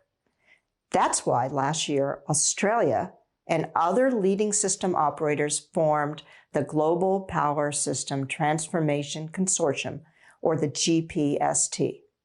The GPST is designed to direct and combine research efforts and to share our learnings worldwide, especially with developing nations. I'm honored to formally announce today that the United States and the United Kingdom are joining the GPST, and grateful that U.S. Secretary of Energy Granholm and UK BEIS Secretary of State Kwarteng helped us launch the GPST consortium formally. I believe so strongly in the importance of integrating cutting-edge technology into grid design and management. I left the energy industry to join X, Alphabet's moonshot factory, to lead their moonshot for the electric grid and be a part of Alphabet's industry-leading work to combat climate change and build a greener economy. Our team has been working with partners to develop the tools required to move our grids out of the industrial age and into the age of intelligence. I look forward to working with GPST members, governments, and industry leaders to make the moonshot of a clean, affordable, and reliable electricity system worldwide a reality. Thank you. Thank you, Audrey. Thank you for that terrific presentation and your exciting announcement about GPST. And thank you for reminding us of the very real and dangerous consequences of not doing this work and not innovating with urgency. So last but absolutely not least, it is my great pleasure to introduce Anna Borg, who has a long and distinguished career in the energy sector. Anna is the president and CEO of Vattenfall, a Swedish multinational power company, which has been a leading innovator in using green hydrogen to decarbonize highly emitting industrial processes. Prior to that, she was the CFO of this company, and as I said, has a long and distinguished career in the energy sector. Welcome, Anna. Thank you, Secretary, for the nice introduction. Thank you, President Biden and Secretary Kerry, for your leadership. With the United States now re-entering the global climate arena and the Paris Agreement, you can count on Sweden as a partner in this critical work. It is encouraging to hear that the United States is now joining the Lead It initiative. Vattenfall is one of the largest energy companies in Europe, with its origin and base in Sweden. A few years ago, Vattenfall embarked on a journey with a goal to enable fossil-free living within one generation. This is not our sustainability strategy, it's our business strategy, and it is sustainable. We are not just phasing out fossil emissions from our own operations, we are working in close partnerships with our customers to help them do the same. We have more than 100 years of experience of innovation and a large and growing portfolio of sustainable and fossil-free electricity. We believe we can drive innovation through electrification. 5 years ago, building on the Swedish heritage of cross-industry innovation, we began a partnership with leading mining and steel companies, LKAB and SSAB. Together, we created Hybrid, with the aim of producing the world's first fossil-free steel. The key is to replace the coal used in the existing steel-making process with hydrogen produced using fossil-free electricity. This is the biggest shift in steel-making industry in 1,000 years. Together, we have built a pilot plant in the Swedish town of Luleå, and this year it will produce the world's first fossil-free steel. Right now, we are taking the next step, a demonstration plant for large-scale production of iron sponge. This is no longer a vision, it's happening, and it has the potential to change the world. Hybrid is not the only initiative emerging from Sweden. There is a growing industry cluster around mining, steel, and new energy-intense businesses like battery production for electric cars. One of the main problems now is finding all the people needed to work in these industries and projects. The current technology development is dramatically driving costs down for CO2-free technologies. The single most effective tool in this transformation in Europe is the fact that there is a price for emitting CO2. This drives innovation. Vattenfall is partnering up to decarbonize also other sectors like refineries, transportation, mining and chemical industry.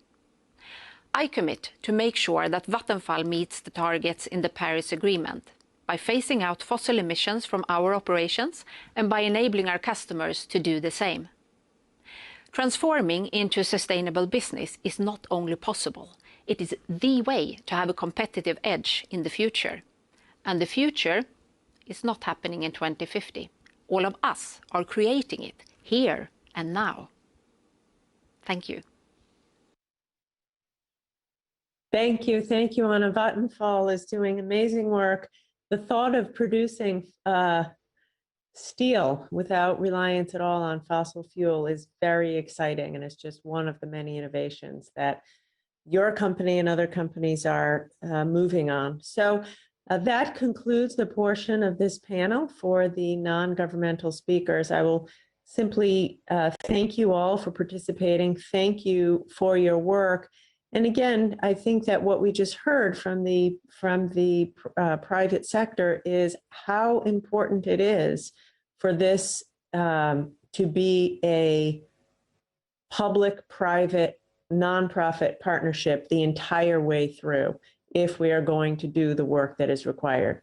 So thank you all. And with that, I will turn it back over to Secretary Granholm. Actually, I think we're turning it back over to Secretary Kerry. Thank you. Thank you for a rapid turnover. Gina, thank you so much for your stewardship. And Jennifer, likewise, you both brought special energy, no pun intended, to this session. And we're deeply appreciative for it. In a few moments, President Biden is going to rejoin, and he will lead the last session and be here throughout it as we hear about the extraordinary possibilities of the new economy. But let me just say very, very quickly about the session we just heard. I've been at this for a while, and I've sat and listened to people in many different venues, but I have to tell you, this was exciting. This was energizing. It was incredible to listen to what the leaders of Kenya, Israel, Norway, UAE, Singapore, Denmark were telling us is happening now. And what was fascinating about that is that each of those countries are smaller than the 20 that are providing 81% of all the emissions. So if ever there was an underscoring of the challenge that we face here, there are exciting things happening, unbelievable things happening. But as Dr. Birol reminded us, as a community of nations writ large, we are not getting the job done. And what President Biden decided when he determined to have this summit was the key must be the raising of ambition. Country after country has stepped up, but the test is going to be not in the rhetoric, as Dr. Birol said. It's going to be in whether or not we really buckle down and get this done. It's not a lack of capacity. It's an apparent lack of willpower in some places to move as fast as we are able to move. The bright future that waits us on the other side of this transition is what President Biden wants to focus on as the last session of this gathering. So without further ado, we want to get to that. I thank everybody for taking part in this particular session. And in a moment, we're going to listen to the economic benefits and jobs, the once-in-a-generation opportunity that we have to transition our economies and to do better for our people as well as for the planet itself. So we look forward to that session. Thank you.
Ladies and gentlemen, the President of the United States.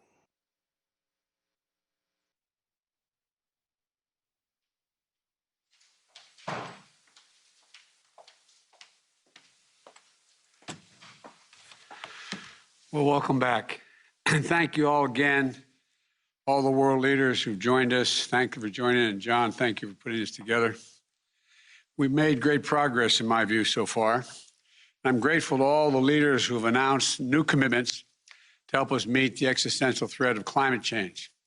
This summit is a start of a road that will take us to Glasgow for the UN Climate Change Conference in November, where we're going to make these commitments real, putting all of our nations on a path to a secure, prosperous, and sustainable future. Today's final session is not about the threat of climate change poses. It's about the opportunity that addressing climate change provides. It's an opportunity to create millions of good-paying jobs around the world in innovative sectors. You know, jobs that bring greater quality of life, greater dignity to the people who are performing those jobs in every nation. For a line worker, electricians, utility workers, line transmission lines, connecting battery storage, and making our electric grid more modern. For automotive workers, building electric cars, trucks, and buses. Skilled workers installing and charging stations to accommodate them throughout our countries. Construction workers, engineers, insulators, upgrading our schools and commercial buildings and constructing new energy-efficient homes. Manufacturing workers building nuclear and carbon capture technologies, solar panels and wind turbines. And people working in the fields that we haven't even conceived of yet, on farms and on factories and in laboratories and universities, with things we haven't even thought of so far. This challenge and these opportunities are going to be met by working people in every nation. And as we transition to a clean energy future, we must ensure that workers who have thrived in yesterday's and today's industries have as bright a tomorrow in the new industries, as well as in the places where they live, in the communities they have built. When we invest in climate resilience and infrastructure, we create opportunities for everyone. That's the heart of my jobs plan that I proposed here in the United States. It's how our nation intends to build an economy that gives everybody a fair shot. As you heard in the last session, it requires investing in innovation. That's why I've asked the Secretary of Energy, my Energy Secretary, Jennifer Granholm, who you saw earlier, to speed the development of critical technologies to tackle the climate crisis. No single technology is the answer on its own, because every sector requires innovation to meet this moment. You know, this critical effort is going to propel the most impactful breakthroughs at home and around the world and lower the cost of we're paying now for polluting the air so badly. We're going to move to net zero and a transition in all countries. And look, every country will need to invest in new clean energy technologies as we work forward and to deal with net zero emissions. I am also very proud to announce that the United States is again becoming a key leader in mission innovation. We helped launch the program during the Obama-Biden administration, a pact between the world's largest economies to ramp up investments in clean energy research and development. And today, America is once again stepping into the leadership role. We will be joining in a partner for the nations in efforts to decarbonize critical sectors across the board, including industrial sector, where we'll join with Sweden and India in leadership in the leadership group for industry transition. The power sector, where we'll work alongside of the United Kingdom to spread progress and speed it up toward a carbon-free power system, both here and around the world. And in agriculture, the agricultural sector, where we'll launch the Agriculture Innovation Mission for Climate with the United Arab Emirates and other partners. I'm very heartened by President Putin's call yesterday for the world to collaborate and advance carbon dioxide removal. And the United States looks forward to working with Russia and other countries in that endeavor. It has great promise. This is a moment for all of us to build better economies for our children, our grandchildren, and all of us to thrive in not just now, but beyond for the next generations. Nations that work together to invest in a cleaner economy will reap rewards for their citizens. The United States is committed. We are committed to making those investments to grow our economy here at home while connecting with markets around the world. For example, we're launching a new global partnership for climate-smart infrastructure. This will create good-paying jobs here in America by supporting development of new clean infrastructure in our partner countries. These are the sort of partnerships that are going to be good for all of us. And I think they'll have additional benefits just us working together. And today, I'm excited to welcome my counterparts in Spain, Nigeria, Vietnam, and Poland to share their thinking on how to realize the economic opportunities of the climate response. And we're going to be joined by labor and business community leaders from around the world to talk about what's happening in their communities around climate-related jobs. And I'm pleased to be joined by Secretary Buttigieg, Ambassador Tai, the National Climate Advisor, Gina McCarthy, the chair of my National Climate Task Force. I look forward to our conversation and making more progress throughout the day. Thank you.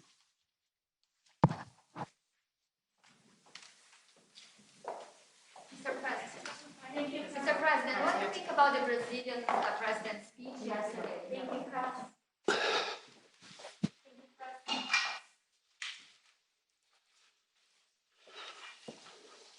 Okay.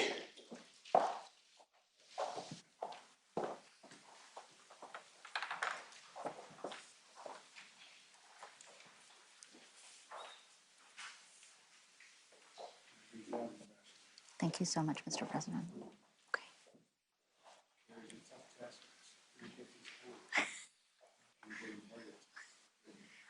Understood.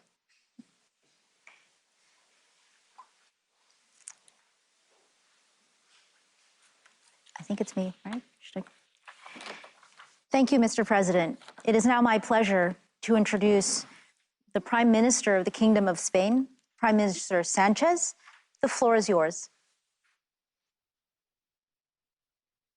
Hello, Your Excellencies, distinguished participants. I thank President Biden for convening this summit, and I sincerely commend his renewed determination and commitment to the Paris Agreement and multilateralism.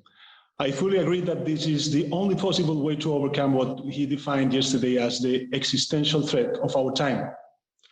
Urgent and significant action is needed to fight the current climate emergency, and the European Union, including Spain, is, as one of its climate leaders, has been consistently working towards that goal. Delaying the ecological transition will not help us build back better later. We must use this historical opportunity to fast forward the transition towards a net zero emission future.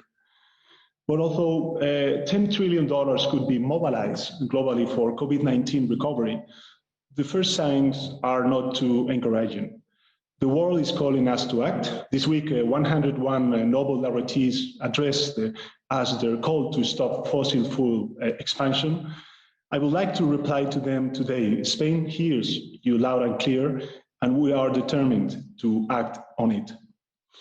I would like to focus on how this transition should look like. Let me share with you three messages. The first, climate action has to put people at the center. The process of decarbonization will produce winners and losers, and governments must support proactively the regions and communities negatively affected, helping transform challenges into opportunities. Investing in climate ambition and just transition policies today makes better economy and social sense. The Spanish experience shows that a just ecological transition is possible. Over the last 3 years, we have closed our mines and most of our coal power plants as part of our energy transition strategy. By 2022, we will have phased out 85% of the installed coal power generation capacity that existed in 2018. This outstanding achievement needs to be done through social dialogue.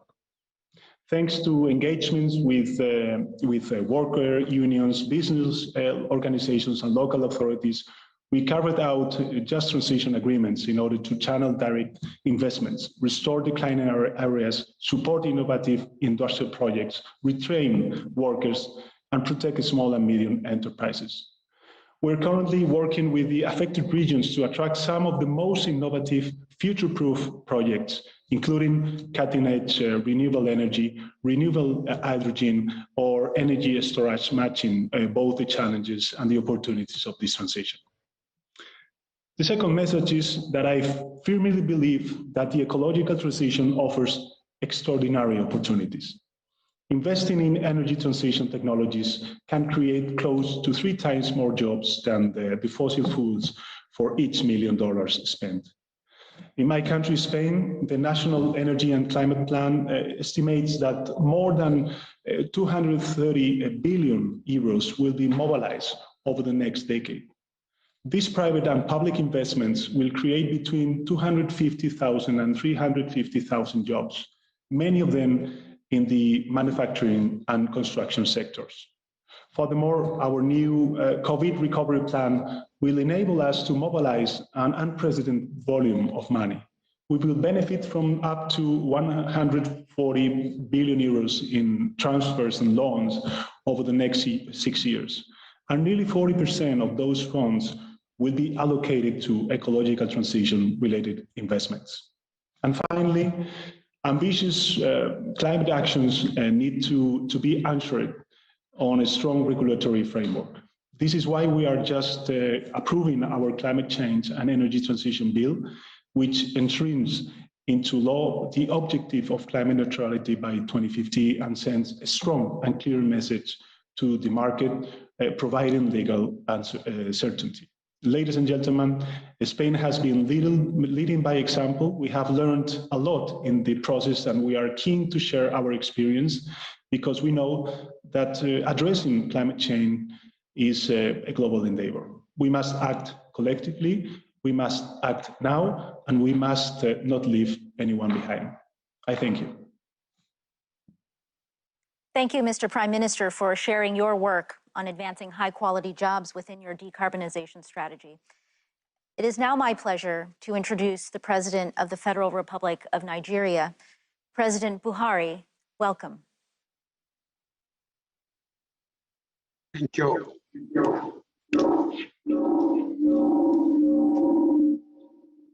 Your Excellency, President Joe Biden, Head of State and Government, ladies and gentlemen, I would like to express my profound appreciation of the President of the United States, His Excellency Joe Biden, for convening this summit at a time the world is experiencing tremendous vulnerability from the coronavirus pandemic and climate change impacts, among several other global challenges.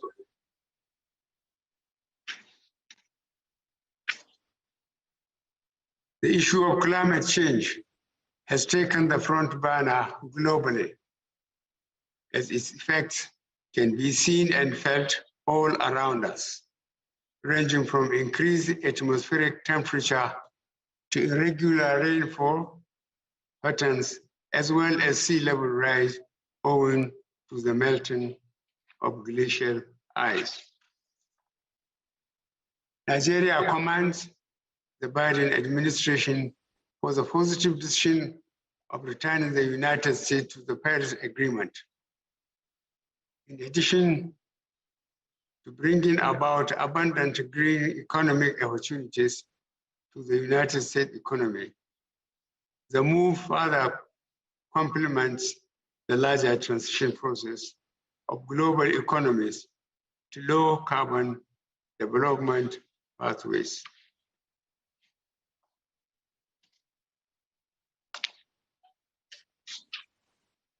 This summit would indeed prove instrumental in galvanizing high-level political support for the implementation of the Paris Agreement and its cut-wise rule book, as well as inviting more countries and stakeholders to take more climate-oriented responsibilities.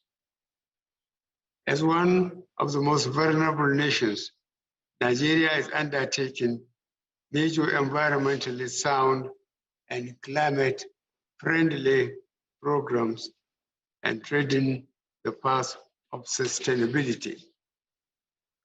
Since ratifying the Paris Agreement in 2016, Nigeria has rolled out several policy enablers, set up institutional frameworks to cut emissions by 20% unconditionally and 45% conditionally, with international support by 2030. Nigeria is convinced that through net zero transition, tremendous prospects are available for job creation and other economic benefits. We are expeditiously implementing programs that stimulate gradual transition away from the use of wood stoves to kerosene, liquefied natural gas, biogas, and electricity. The immediate effects include healthy competition among private sector players, leading to higher productivity, employment, and faster service delivery. In the agricultural production and supply chain sector, we are targeting improved efficiency and productivity through the provision of accurate and timely weather forecasting to farmers, supply of drought-tolerant and early maturing crop varieties, and promoting empowerment towards the diversification of sources of livelihoods.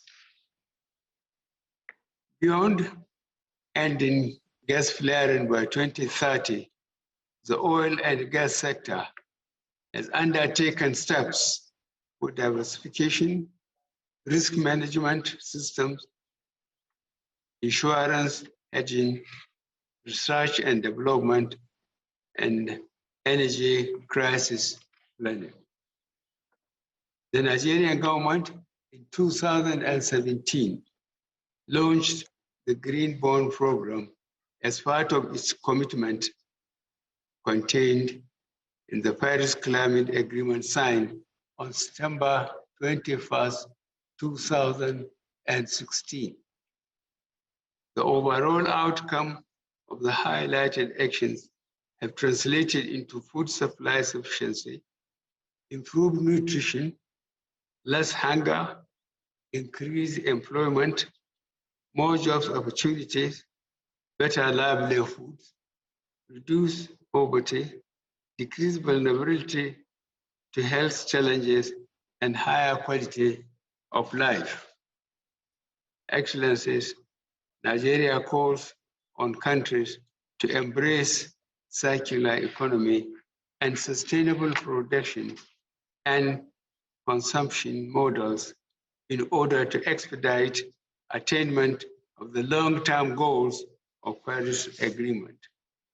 I wish Your Excellencies to reiterate Nigeria's commitment to galvanize the relevant stakeholders for climate action and our readiness to extend support to regional, continental, and global multilateral processes for the attainment of the lofty objectives of the Paris Agreement. The fight to redress the impact is the responsibility of all. Thank you.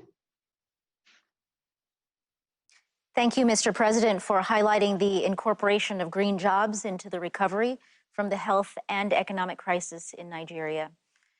It is now my pleasure to introduce the President of the Socialist Republic of Vietnam. President Phuc, we look forward to your remarks.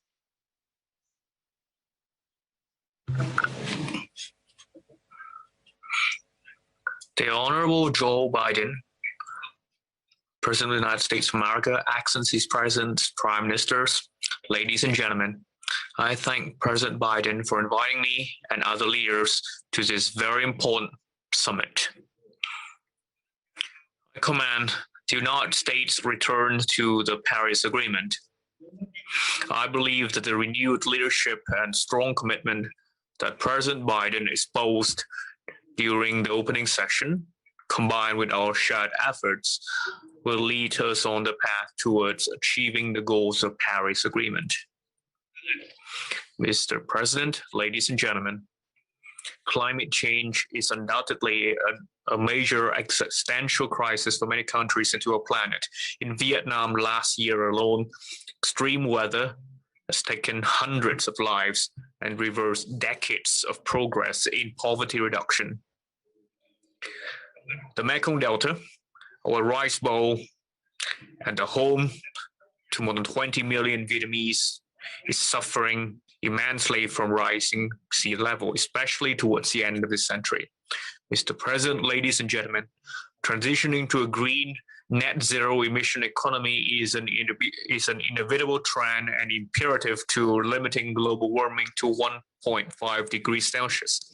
This is a challenge, but will also bring about huge opportunities and benefits, including jobs, ensuring energy security, and enhancing economic competitiveness and sustainability. Vietnam resolves to follow this path. At the same time, we need a suitable roadmap for developing countries where much hardship remains.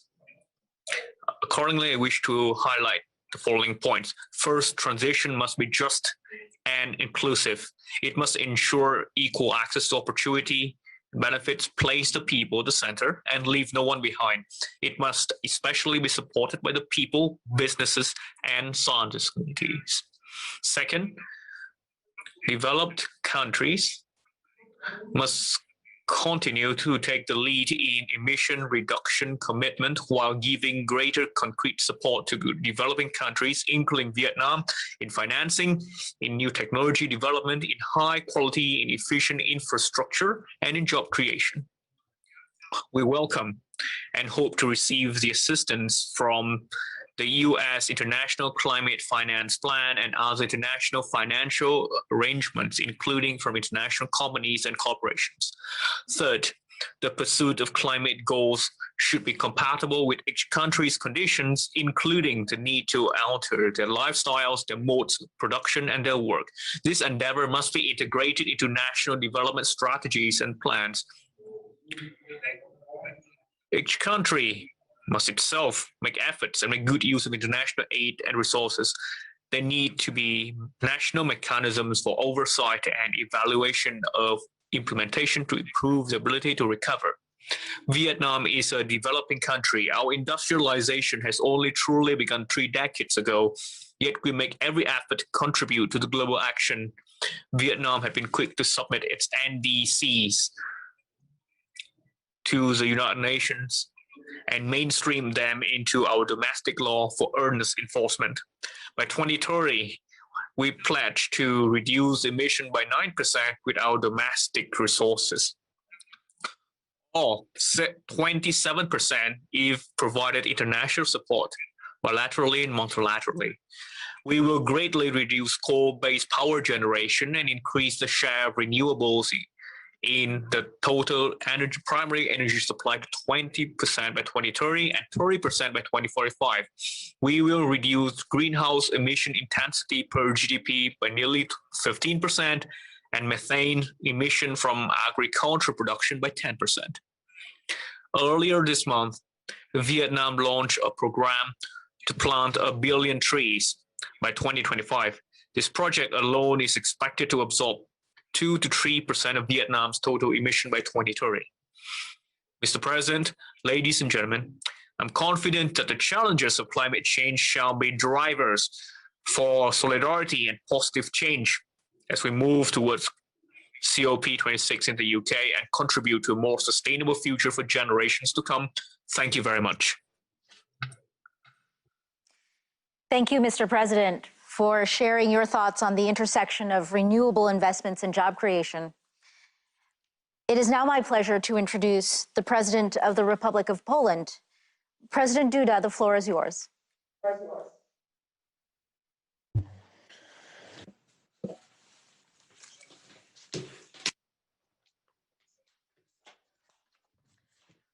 Distinguished President Biden, Excellencies, ladies and gentlemen, presidents, prime ministers, secretaries of state, advisors. First and foremost, let me start by thanking President Joe Biden for inviting me to the summit. Poland plays a very active role in the global climate policy. Let me just mention that it was with huge reduction surplus of CO2 that we managed to accomplish the commitments on the Kyoto Protocol from 1997. This surplus was the assumption of 6% reduction, and in our case, we managed to reduce by as many as 27% because the reduction was 33. 3 times Poland hosted climate COP conferences. In 2018, at COP24 in Katowice, we developed under the Polish leadership the Katowice Rulebook, as well as the Solidarity and Just Transition Silesia Declaration. This paved the way for the adoption of the Paris Agreement and allowed to enhance the importance of human dimension in the spirit of the principle that nobody should be left behind. The momentum given by Poland at COP24 has contributed to the European Union becoming the first global economy to adopt the goal of climate neutrality by 2050 and to further decrease its emissions by 2030 by at least 55%. Poland participates in these ambitious efforts. We are also pleased that a number of states have followed in the EU's footsteps. Let me mention that climate is the subject to which the 3C States Initiative attaches great importance. Poland is part of the 3C States Initiative, like other Central Europe countries located between the Baltic Sea, the Black Sea, and the Adriatic Sea. In recent days, I talked to the presidents of Slovenia, Mr. Borut Pahor, Lithuania, Gitanas Nauseda, and Bulgaria, Rumen Radev, who currently holds the presidency of the 3Cs initiative. In the 3Cs region, it is clear to us that we have to implement an ambitious climate policy based on the principles of just transition, taking into account the realities of our countries and the welfare of our societies.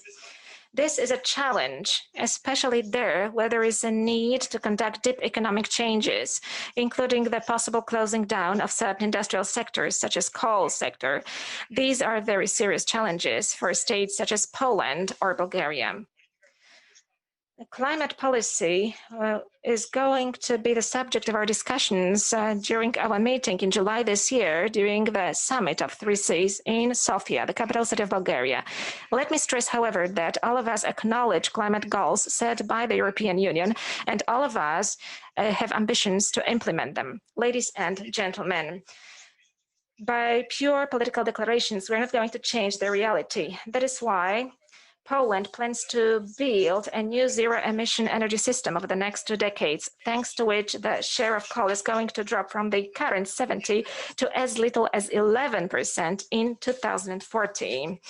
This is not only an answer to the agreements within the European Union, but first of all, this gives the response to the expectations of the new generation of Poles, the young generation. This week, I met the Youth Climate Council, which brings together young representatives of NGOs in Poland who fight for natural environment and climate protection. They expect the implementation of ambitious climate goals, and at the same time, they are fully aware of the fact how difficult this road is. And perhaps I'm even more satisfied to communicate to you, ladies and gentlemen, that yesterday, in Poland, in our country, we entered into an agreement after a long social dialogue between miners, coal miners, and representatives of the Polish government. This agreement respects phasing out coal from the production of electricity by 2049. I believe, ladies and gentlemen, this is a huge success of the social dialogue that we've been having in Poland. This is also a great and ambitious plan for the future. if we consider that today coal to produce electricity in Poland is about 70%. Therefore, Poland will build a sustainable low-emission energy mix based on nuclear and renewable energy, as well as gas. Unless we apply all available technologies, the transformation of our energy system will simply not be possible. Polish-US agreement on the development of the Polish civil nuclear power program dated October 2020 confirms our ambitions. It highlights the importance of international cooperation in the field of energy and climate policy. We should therefore coordinate international research and development efforts to create a critical mass of affordable technologies, innovative technologies, which are also price affordable. We should also think how central banks in our countries can support energy transformation in line with the principle of technological neutrality. A climate-friendly transition provides a huge opportunity also for our citizens and all sectors of our economy. That is the reason why Poland has placed electromobility in the center, both in public as well as in individual transport. It offers a powerful chance to develop our industry and to create new jobs. Already now, we are the biggest exporter of e-buses in the European Union, with a 46% share in the European market recorded last year. Furthermore, Poland has become a European leader in the production of lithium-ion batteries. We are ambitious also in the sector of individual transport and plans to phase out combustion engines, which I believe will open up a vast potential for cooperation on both sides of the Atlantic. We also attach considerable importance to mitigation. Polish governmental agency State Forests has implemented a pilot program of forest sinks carbon farms. It is a system aimed at using forest resources to stimulate the absorption of CO2 from the atmosphere and to accumulate it within the forest ecosystem and in wood products. The concept of forest sinks carbon farms deserves, I believe, to be legitimized as part of international legal order. Ladies and gentlemen, the pandemic has brought the world to a halt for a moment. While getting back on the track of development, let's make sure that this is not the old track. Let us build a synergy between the following three conventions: Convention on Climate Change, on Biological Diversity, and to combat desertification. Let us use this opportunity to restore the world as a better, more just, more solidarity-based, and more sustainable place. I thank you. Thank you, Mr. President, for sharing the role of workers, in particular within your decarbonization strategy. I would now like to recognize my good friend and colleague, the United States Secretary of Transportation, Pete Buttigieg. Thank you. Thank you, President Biden, for your leadership on this defining issue of our time. Thank you, Ambassador Tai, for everything that you're doing in the U.S. and around the world. As we've just heard from these distinguished leaders, we are here to chart new paths forward to confront the climate crisis. Achieving our climate goals will create new jobs and harness the ingenuity of our industries and workers.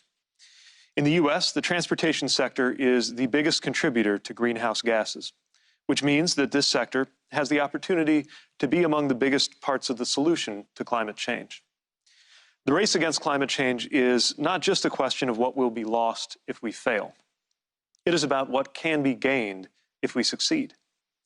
For nations that successfully transition to a cleaner economy, the result will be jobs and economic growth. We are certainly recognizing that potential in the United States. President Biden recently introduced the American Jobs Plan. It represents a once-in-a-generation opportunity to modernize our national infrastructure so that our economy and our climate can thrive. With its investments in electric vehicles, public transit, rail, road redesign for pedestrians, and sustainable, innovative materials, this plan will move us away from our over-reliance on fossil fuels and toward net zero carbon emissions. This plan is fundamentally an investment in our economy and our collective future. It will create millions of good jobs for the workers who will make our roads and bridges more resilient, lay new train lines, expand public transit, install electric vehicle chargers, and manufacture the vehicles that will depend on those chargers. And the majority of these new jobs will be available to workers without a degree.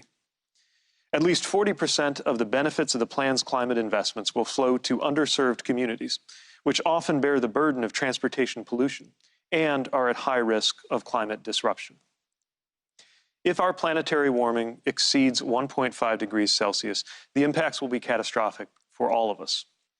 We still have an opportunity to prevent that if the depth of our commitment meets the urgency of this challenge before us. And that is why this gathering is so important. We are all in this together.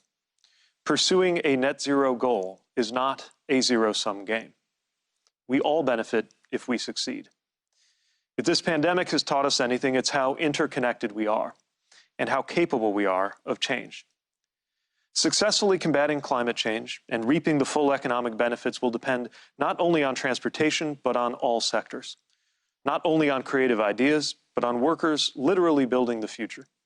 Not only on the choices of any one nation, but on the contributions of countries all over the world. I thank President Biden and the leaders here today for meeting this moment with the urgency and courage required. Let us continue to chart this path together to the benefit of the many peoples we serve and the one climate we all share.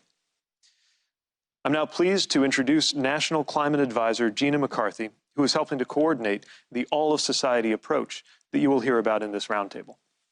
Advisor.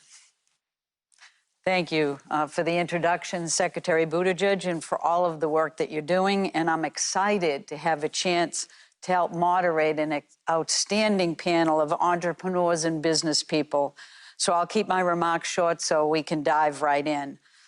From the start, one of the guiding stars of our whole-of-government approach to climate action has been how we make the most of the opportunities that combating climate change actually presents to all of us. So as we work to develop our nationally determined contribution, one of the most important things was understanding how it positioned our workers and our industries to tackle the climate crisis.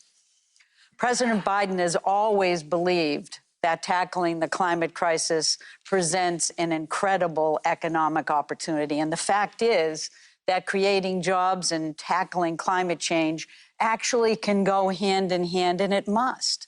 And that's why I'm so pleased to be talking to this group today, because more than anyone else, you understand the opportunities we have to create good-paying union jobs, to improve public health, to keep our communities safe, and to advance the issue that is so important to all of us, the issue of environmental justice. And you're showing that the opportunity is already here, and it's only going to grow alongside our ambition, so long as we invest in our infrastructure, in innovation, in our workers, and in our communities. And I'm excited to hear how you are already unlocking those opportunities. So let's dive right into the conversation. So first, let me start with Sharon Burrow, the General Secretary of the International Trade Union Confederation. Sharon, you have a long history of advocating for workers around the world and have led the International Trade Union Confederation for over a decade. As the global voice for the world's working people, with over 200 million members in 163 countries, can you please share with us your vision for what ambitious climate action means for our global workforce? Thank you, and it's a pleasure to be with you. Let me congratulate President Biden for the leadership on climate. We really appreciate his commitment, not just to reduce emissions, which is vital, but to meet the climate challenge with jobs, climate-friendly jobs. This is central for a just recovery for the US, but also the foundation of a new social contract for working people and their families everywhere. Jobs, good jobs, union jobs with human and labour rights and living wages, with the freedom to organise and bargain collectively, with social protection to support people in times of crisis. That's at the heart of a just transition. To stabilise the planet with net zero economies by 2050, we all know We have to get at least half of the job done by 2030. But it cannot repeat past transitions that have left workers and their communities stranded. The labour movement fought for and won global rules for just transition, first in the ILO and then in the Paris Agreement. These mean that workers and their unions must be at the table as we plan the transition.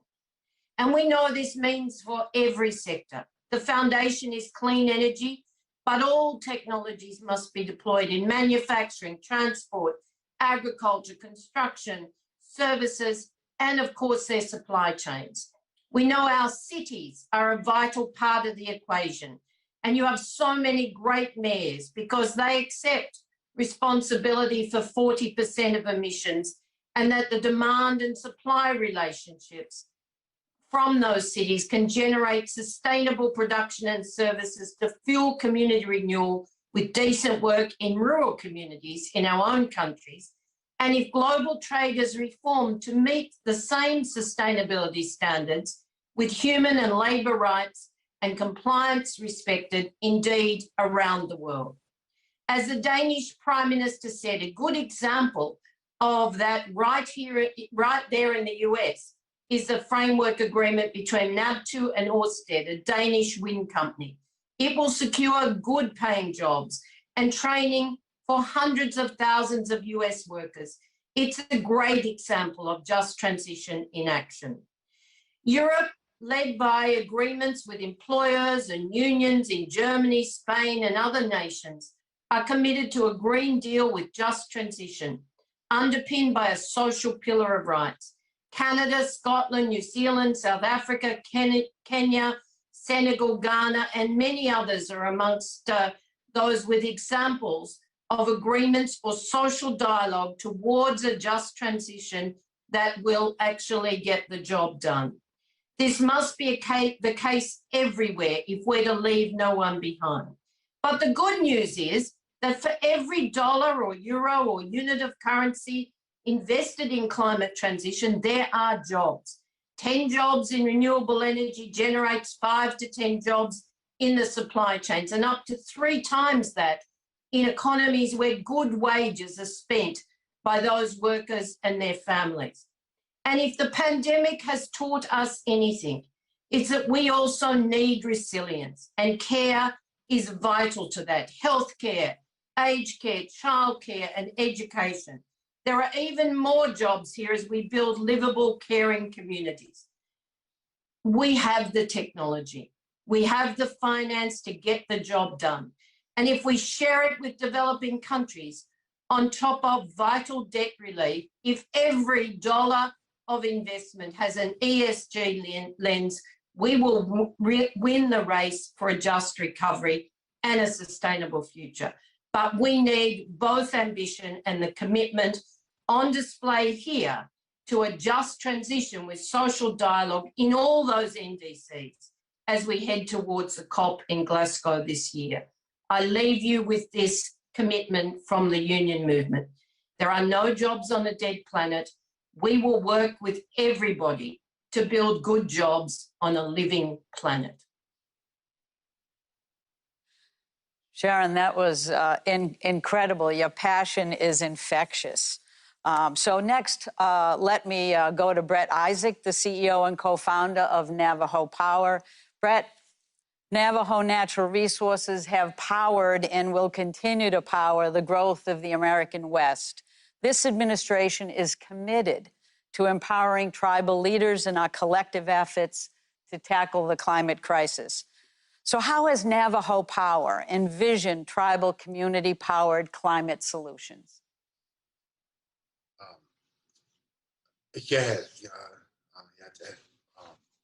Tribal nations have been at the epicenter of energy impact and want to continue being the driver of that effort through the cultivation of clean energy assets. As a developer of large-scale utility projects, Navajo Power envisions creating the opportunity to take those workforces and economies that were so crucial to advancing America's growth and re-engaging them in a new energy economy to advance clean energy growth needed to address climate impacts. We're excited to see President Biden's vision and engaging our communities in creating real, tangible solutions to address the climate crisis. The notion that this transition must be equitable to those communities who will be on the edge of this work is a large step forward to acknowledging the foundation of this movement must begin with collaboration. Tribal nations believe that, our role in this is to help accelerate, the advancement of preservation of our culture, of our resources, and of our, our Mother Earth. So the idea behind what Navajo Power wants to do is create the platform that's going to be the spark needed to accelerate the recovery and advancement of tribal economies. There's a lot of workforces that were built on, the previous energy economies that need this movement in order to advance and usher in a new era of energy usage and energy, resiliency. And we believe that, Navajo Power itself can play a role in creating that landing spot for job growth, for economic growth, for communities to thrive under these conditions that we're looking to create with the development of large-scale solar, wind, storage, and all the other technologies that are yet to be developed that we need in order to get to a place where we feel like our environment is protected and preserved. And so, from what we see as an important step, we thank President Biden for kind of convening this conversation because it's much overdue, but it's much needed in order for us to advance going forward. So I'm very proud that, to be here to talk about what we're doing, but also very proud to get to work under this administration's initiatives. Thank you. Thanks, Brett. And I know that tribal voices remain so important to us if we want to hope to lift all communities and all nations. So thank you very much for those words. Now I'm excited to hear from Nutabi Sangmusia, the CEO of Easy Solar. Great name, by the way, Easy Solar. Nutabi, the African continent currently faces a significant challenge. You have 600 million people without access to a formal grid. It also has a young and growing population. So what role can renewable energy play in accelerating both access to energy and economic livelihoods in Africa so we can ensure that no one is left behind? Thank you so much, President Biden and Gina McCarthy and your administration for convening this summit and for having me here. As a young African woman, I'm incredibly grateful for this platform. It's a unique moment in our human story, and I want to start by taking a moment to acknowledge where we find ourselves in history. Up until recent times, when any continent has attempted to bring people into the modern economy, we've done so without concern for the planet and its limits. But here today in sub-Saharan Africa, where 75% of the world's off-grid population lives, we're being asked not to copy and paste the formula that has proven effective time and time again at industrializing and modernizing human life. We have to raise people out of poverty. We have to give people dignified work that reduces inequality, all the while not just looking at the economics, but also being conscious of the climate at the same time. Now, this may sound like an unfair conundrum, and at times I lament at the injustice of having to rise above a problem we did not create. But I do believe it's a unique opportunity to look forward rather than backwards, to challenge the status quo and say economic development does not have to be dirty. Progress does not have to be recklessly unjust, that we as Africans can learn from the past while acknowledging what we have at our disposal in the present. I'm speaking to you here from Freetown in Sierra Leone.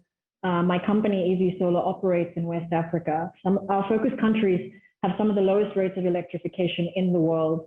When we first started operating 5 years ago in Sierra Leone and Liberia, it was as high as 95% of the population without power. And I mean being without power in so many more ways than one. The vast majority of people who are off-grid in Africa are based in rural communities with limited access to economic opportunities. If current trends continue, 100 million youths will be entering the African labor market, will be unemployed by 2030. This is important to me personally because I'm one of the fortunate young ones. Power only went out a few nights a week in my home when I was growing up, and I was lucky enough to have access to economic opportunity. But we cannot let Africa's future rest on luck and good fortune. And thankfully, we don't have to. And here's where my optimism comes in. Easy Solar, along with many others in the off-grid sector, are bringing power to people where they are. We're going all the way to the last mile and doing so by employing people who are from those communities. In short, we're building power from the ground up. Off-grid solar companies across Africa and mini grids are already employing as many people as traditional utility power sectors in some of the more developed markets in Africa. We heard earlier today from President Kenyatta. In Kenya, decentralized renewable energy companies are directly employing upwards of 10,000 former workers, the majority of which are based in rural areas. This figure is comparable to the number employed by the Kenyan state utilities. And here in West Africa, Easy Solar in just 5 short years has created job opportunities for 800 young and passionate people who want to contribute positively to their communities. And beyond the direct employment that we create, access to electricity generates broader economic activity. Some estimates put it as high as 5 times as many non-energy productive use jobs are created through access to electricity. So yes, we are at a unique moment in history, but we have so much more at our disposal now, and I think we can do it differently. We can power communities while providing access to good work without the negative impacts of carbon emissions that has characterized mass electrification in so many other parts of the world. I haven't spoken about it much, but I want to close off by saying I do believe there is a role for utility scale power, but we cannot overlook that decentralized renewable energy is a major part of the equation. We need firm commitments from government and the financial community to deploy the $11 billion in funding the off-grid sector needs to accelerate access to energy and economic opportunity at scale. We need to mainstream these solutions that will be a major part of wiping out energy poverty in Africa, while providing a generation of young people with good work without harming the planet. I hope you'll join me and the rest of the sector, very excited about what we're doing in expanding the good work that has already been done to leave no one behind. Thank you so much. Nutabi, thank you so much. I think young people everywhere in the US and across the world have made a vast difference in pointing out the need for urgency around climate, but also bringing such fresh energy to the table and ideas. You're right, we have to look to the future and it's yours. And we have to play our part, so thank you for that. Now let's turn to George Oliver, the CEO of Johnson Control. Hi, George, it's good to see you. George is chairing the Energy and Environment Committee at the Business Roundtable, and he's also leading Johnson Controls, one of the leading companies in the sustainable building space. George, how do you see the outlook of business on strong climate action, and what role can buildings play in tackling the climate crisis? Yeah, thank you, Ms. McCarthy, for leading this great discussion. And thank you, Mr. President, distinguished leaders and members of the cabinet. It is truly an honor to be here today. It is clear from the previous panelists that there are opportunities in communities, large and small, as we take action on climate, and there is a need for training to fill the good jobs being created. In my role as chairman and CEO of Johnson Controls, a global leader in smart, healthy, and sustainable buildings, we're eager to drive harder and faster to cut the 40% of greenhouse gases that come from buildings. The good news is that when we do that, the upgrades pay for themselves because we are cutting energy waste. I also have the honor of chairing the Business Roundtable Energy and Environment Committee in working with over 200 of America's largest employers from all sectors of the economy. I can tell you the CEOs recognize the threats posed by climate change. Business Roundtable members believe the risks are real, they're increasing, they are costly, and they may be irreversible. As we look ahead to COP26 in November, we have the chance to implement smart policies that ensure that all communities and workers benefit from reducing carbon emissions. Business Roundtable believes that a comprehensive market-based policy can spur innovations, ensure equity, and help avoid the worst impacts of climate change. Importantly, Business Roundtable knows that business and government must work together and lead by example to meet the scope of the challenge. In fact, the vast majority of Business Roundtable CEOs have pledged to reduce their emissions, with nearly half committing to achieving net zero emissions in their companies by 2050 or sooner. At Johnson Controls, sustainability is our business. We committed to achieving net zero carbon before 2040 and announced science-based targets for 2030. We are proud to be ranked among the 100 most sustainable companies globally. President Biden called for 4 million buildings to be revamped. Absolutely. At Johnson Controls, we know that that can be done, and we would be foolish not to do so because inefficient buildings are a climate hazard and because money is wasted right along with energy. Working with our customers, we've cut emissions more than 30 million tons, and we have saved them $6 billion. And we guarantee the results, since we are confident substantial savings will be achieved. With digital technologies like our OpenBlue platform, we are creating not only efficient, but net zero buildings, campuses, and whole communities. So we think it is clear, driving sustainability and tackling climate change is a collective effort. At the Business Roundtable and Johnson Controls, we know that when we take this challenge on, we will cut emissions and cost, create good jobs, and build resilient, healthy infrastructure. Mr. President, we are ready to get to work. Thank you. Well, George, thank you. It's incredible to have the Business Roundtable and your voice so powerfully partnering on this issue with us. And it means a lot, as well as your leadership at Johnson Controls. It's quite inspirational. Next, let's hear from Roxanne Brown. Hi, Roxy. It's good to see you. Roxanne is the International Vice President of the United Steelworkers. The United Steelworkers represent almost 1 million American workers in manufacturing and transportation and buildings and many other critical parts of our economy. Roxy, what can governments around the world do to ensure that we put workers right square at the center of our transition to clean infrastructure? Thank you so much for the question, Gina, and it's so great to see you, and also great to see you as well, President Biden. It's an honor to join this summit on behalf of the 850,000 members of the United Steelworkers Union in the US and Canada, and we really commend the Biden-Harris administration for actively seeking out the voice of labor in this really important discussion. And I would say that is the first part of my answer. Governments around the world can ensure that workers are at the center of a clean energy infrastructure by simply making room for us at the table, like you did today. Oftentimes, policymakers form ideas about what they think is essential for workers in a particular state, industry, region, province, or country, but really only workers can best answer the question of how a net zero economy includes us. And I urge leaders around the world to engage in earnest and honest conversations with workers and unions as policies are being formed, and to understand that workers are key allies in shaping and moving policy and should not be an afterthought.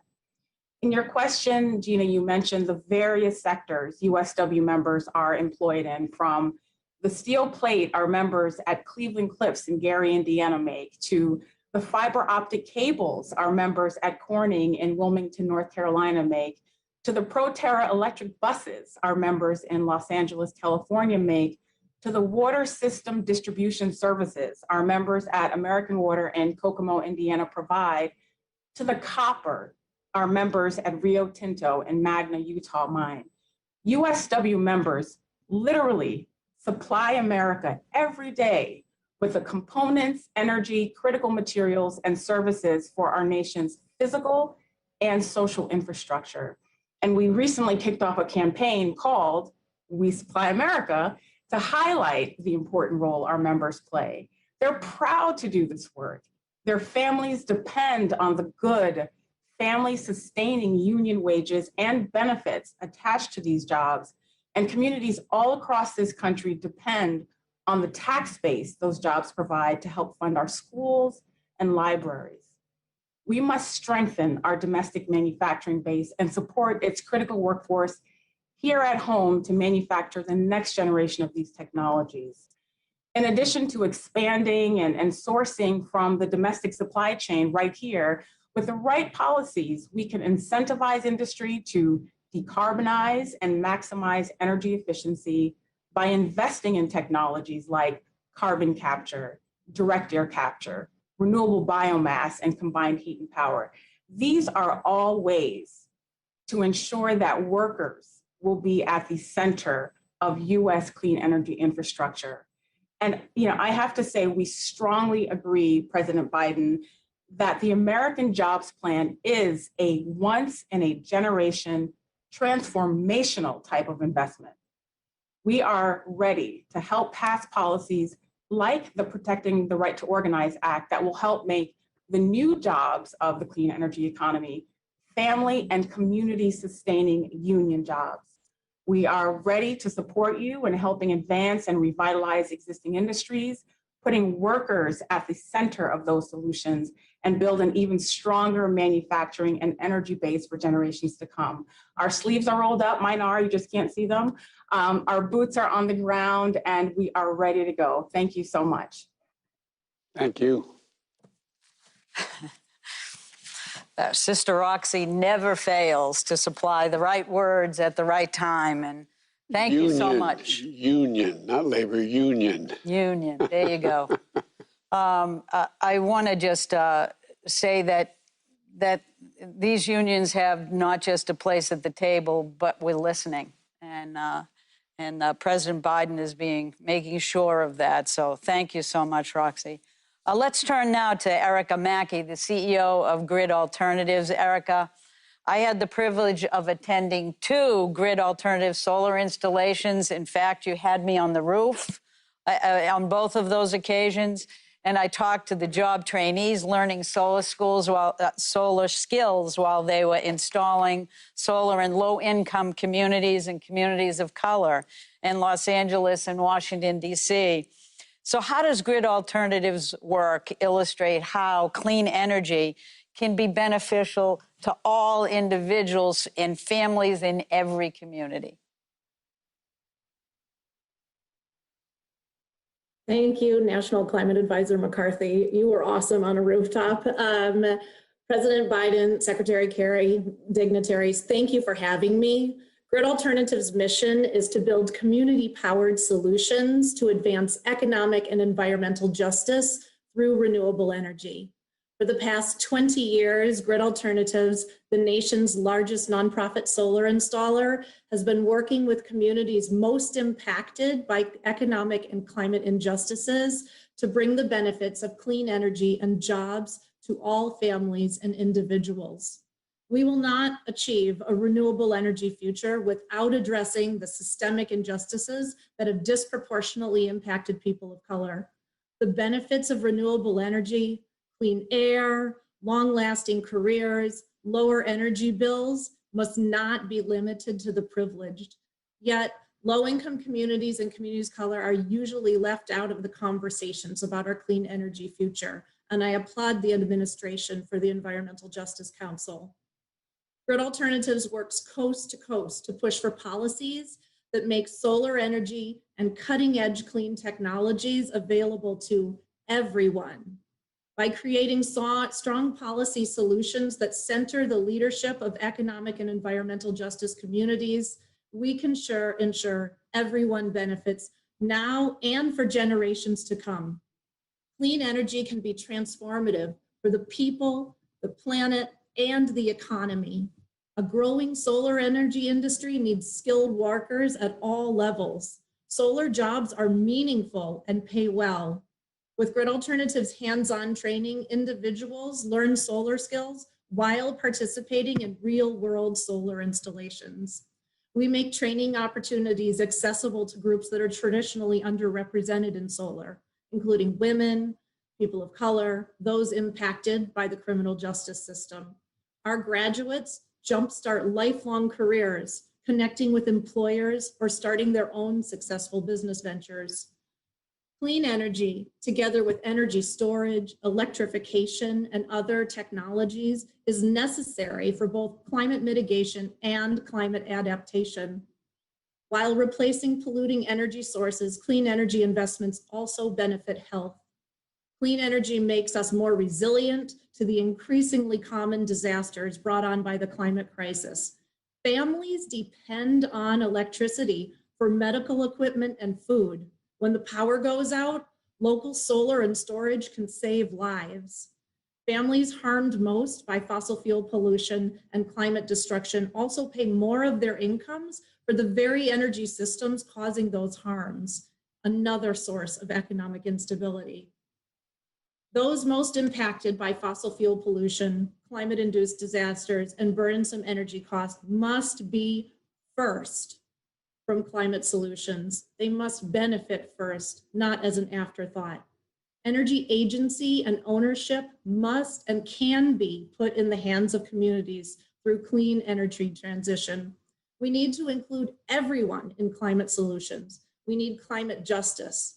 Grid Alternatives envisions a rapid, equitable transition to a world powered by renewable energy that benefits everyone. Our experience on the ground shows that this critical opportunity is possible with collective effort. Done a good job.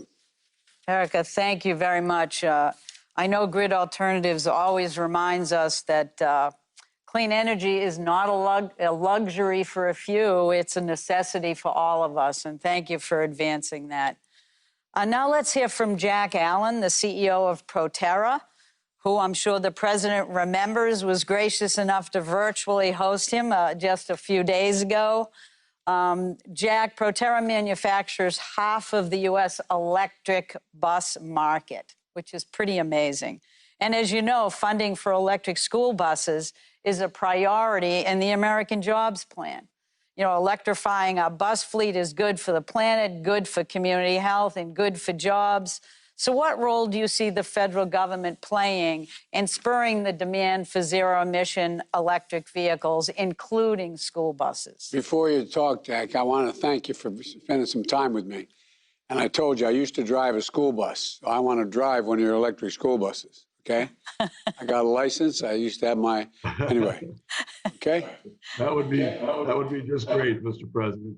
And thank you, National Climate Advisor McCarthy. And of course, Mr. President, from all of us at Proterra, having the opportunity to be with you twice in 1 week is quite incredible. So thank you all very much.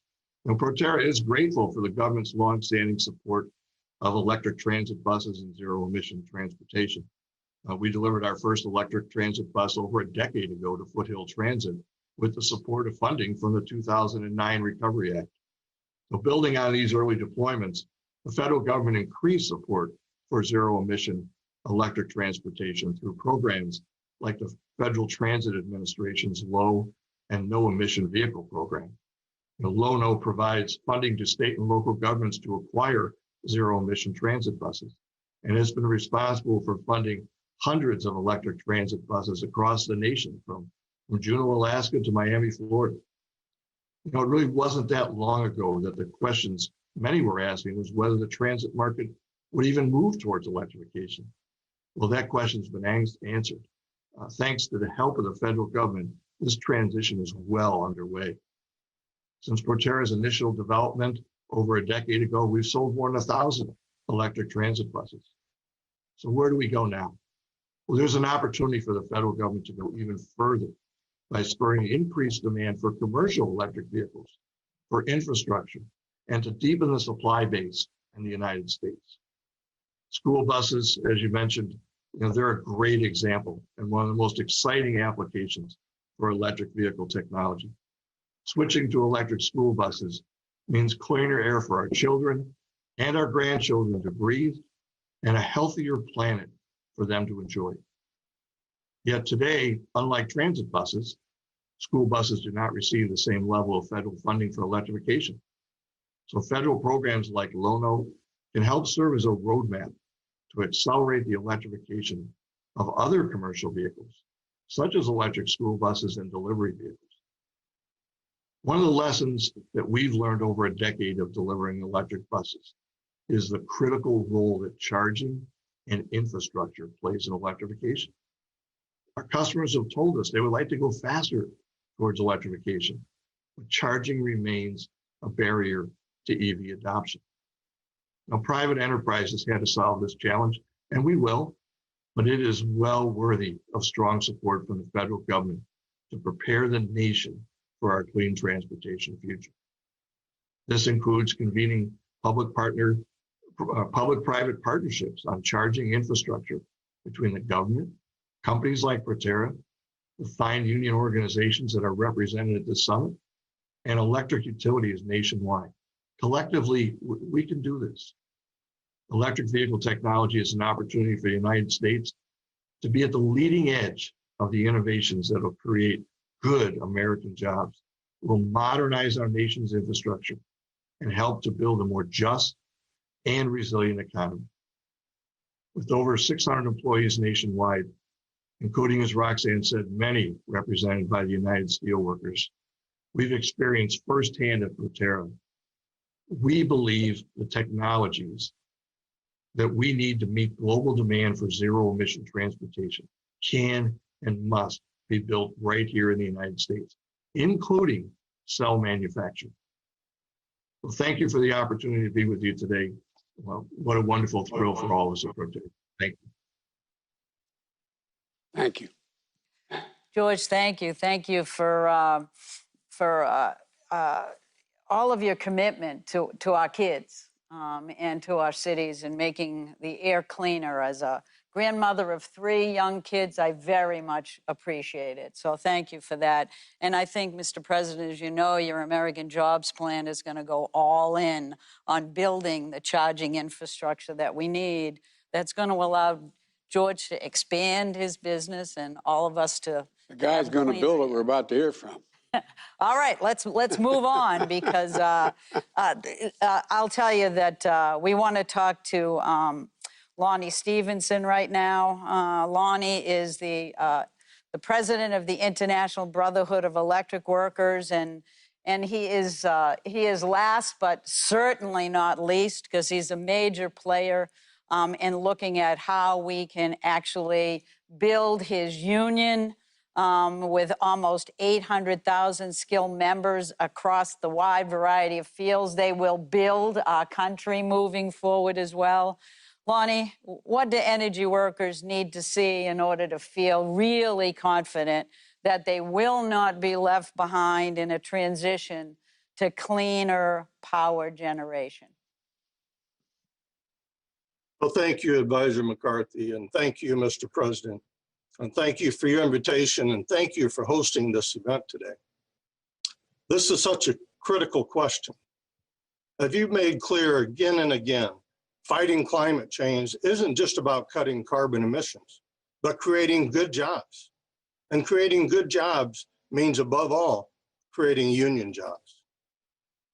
As the president of the largest energy union in all of North America, my members work in every sector that's out there, from coal and gas to wind and solar, from nuclear and power transmission and delivery.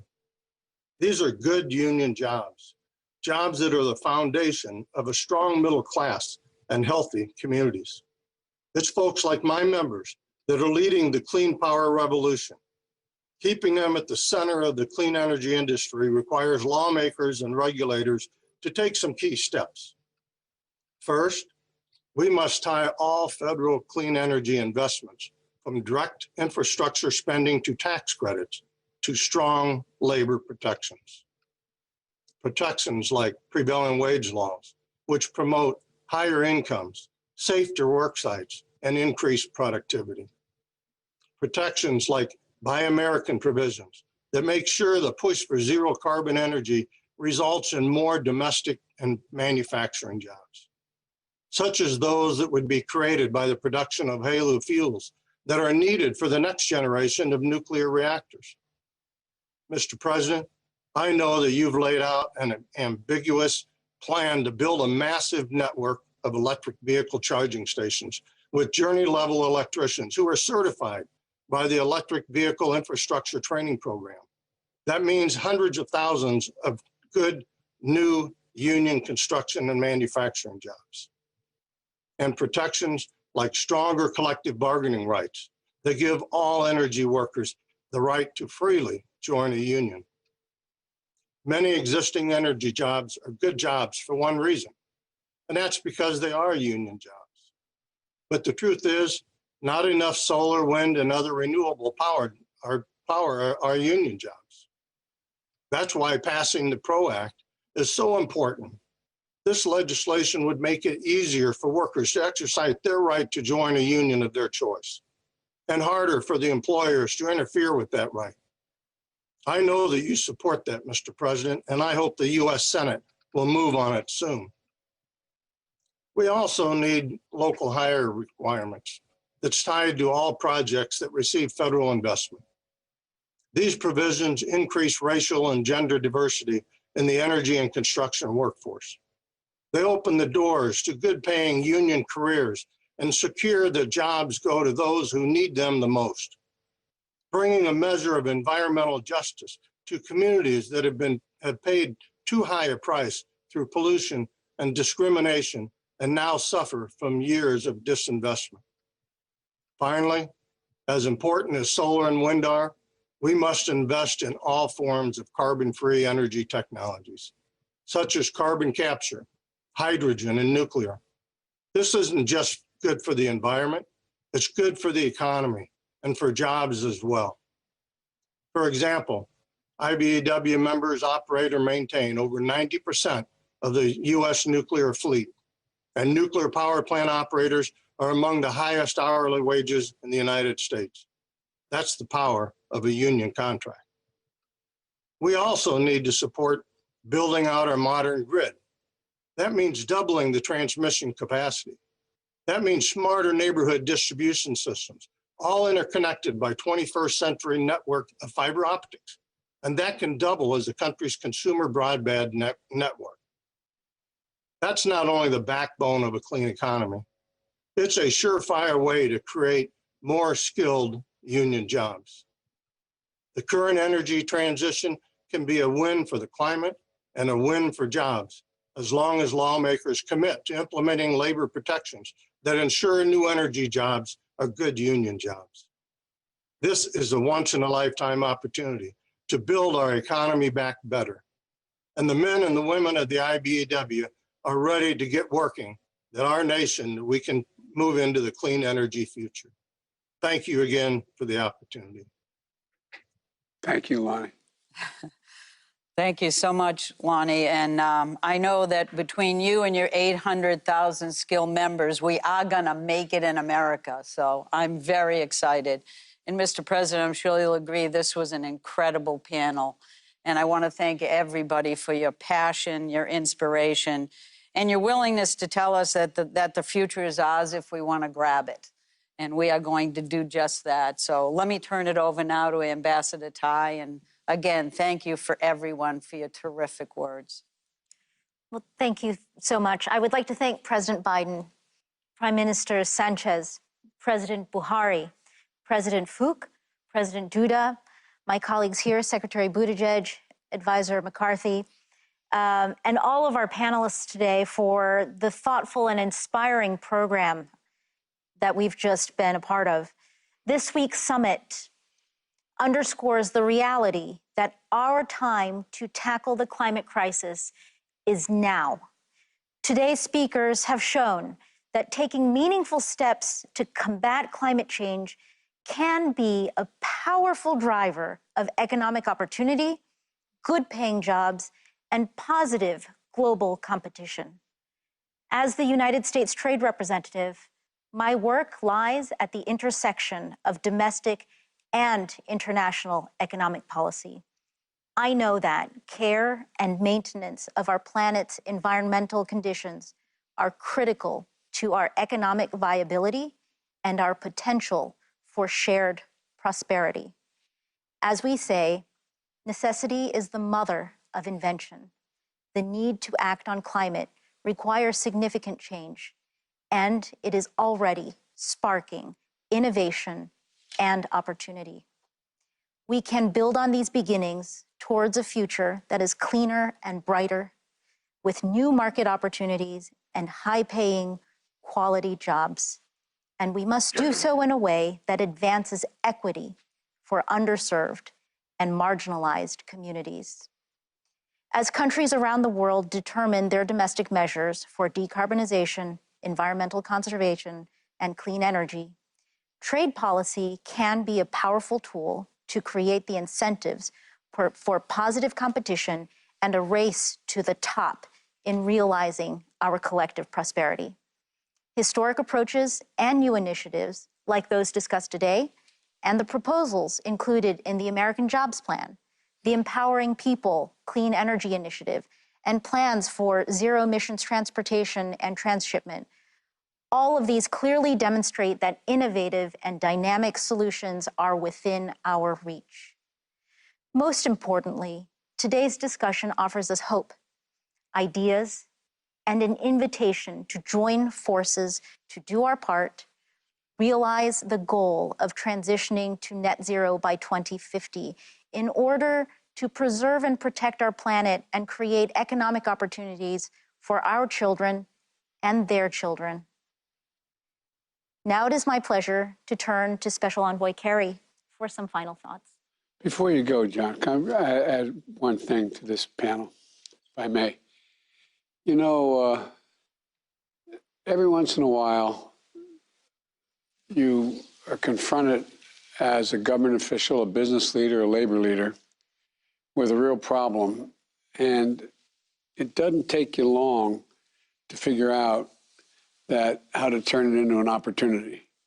One thing, John, everybody talked about today was, is there anything else you could think of that could create as many good jobs going in the middle of the 21st century?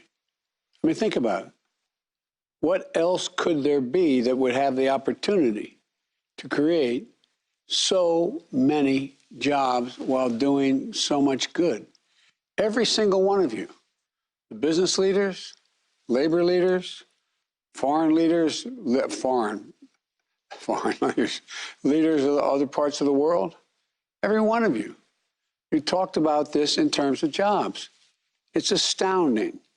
And I think this is part of that sort of fourth industrial revolution here. This is an opportunity to, in the process this time of doing the right thing and creating jobs, of actually bringing our countries closer together. Because it is in our interest, just like, excuse the colloquial reference, but my mother would always say when something very bad would happen in our family, out of everything bad, Joe, something good will come if you look hard enough for it. Well, we're seeing that with the god-awful crisis where we lost millions of people to COVID-19. You see the collaboration we never had before, that I haven't. I've been doing this a long, long time. And it makes us realize that you can't build a wall high enough to be able to keep out whatever that next virus is. You have to take care of the virus where it originates, no matter how small the country, no matter how wealthy, no matter how poor it is. And I know that's why, for example, we're working like the devil to get to a point where we can export vaccines. But think of this as well. Every one of you, the last 2 days, have talked about the need for us to collaborate. I found it fascinating that, and I happen to agree with him, that, you know, President Putin and I have our disagreements. But he's talking about how you capture carbon from space. John, you and I have talked about that. The whole notion that it makes overwhelming sense, as much as the president of Russia and I disagree, that two big nations can cooperate to get something done, and this time get something done that benefits everybody. It's not like we're arguing whether or not one nation is going to be better benefited or worse impacted by what we do. And so I just think that if we can keep the focus on the jobs we're going to create, the economic opportunity, the growth, and in my country at least, on union jobs, to provide the ability to raise the economy, raise the GDP, raise every part of who we are. I think this is just an incredible opportunity, incredible opportunity. I've been working with the Business Roundtable, which is, the idea of the Business Roundtable and the AFL-CIO working together when I came to politics years ago was non-existent almost. But we see the opportunities here. I hope we don't lose focus here, lose the sense of how much we can do together by helping ourselves.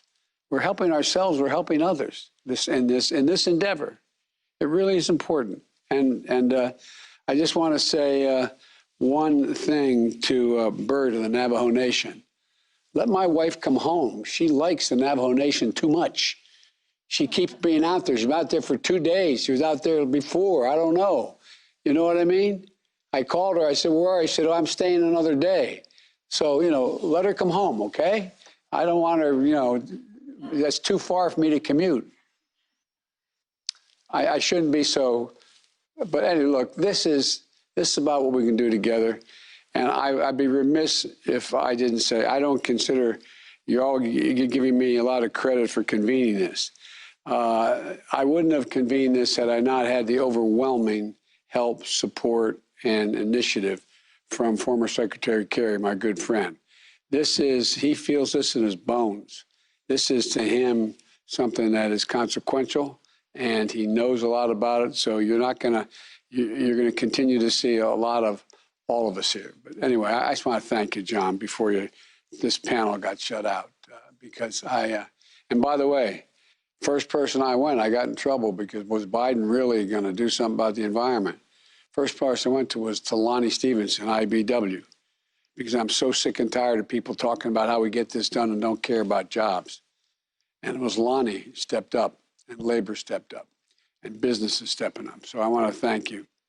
Okay, sorry, John, for being so colloquial, but thank you. Mr. President, thank you. Thank you for your personal comments, but more importantly, thank you for your leadership, because we wouldn't be here without you having had the courage and the readiness to take this on and tackle tough issues.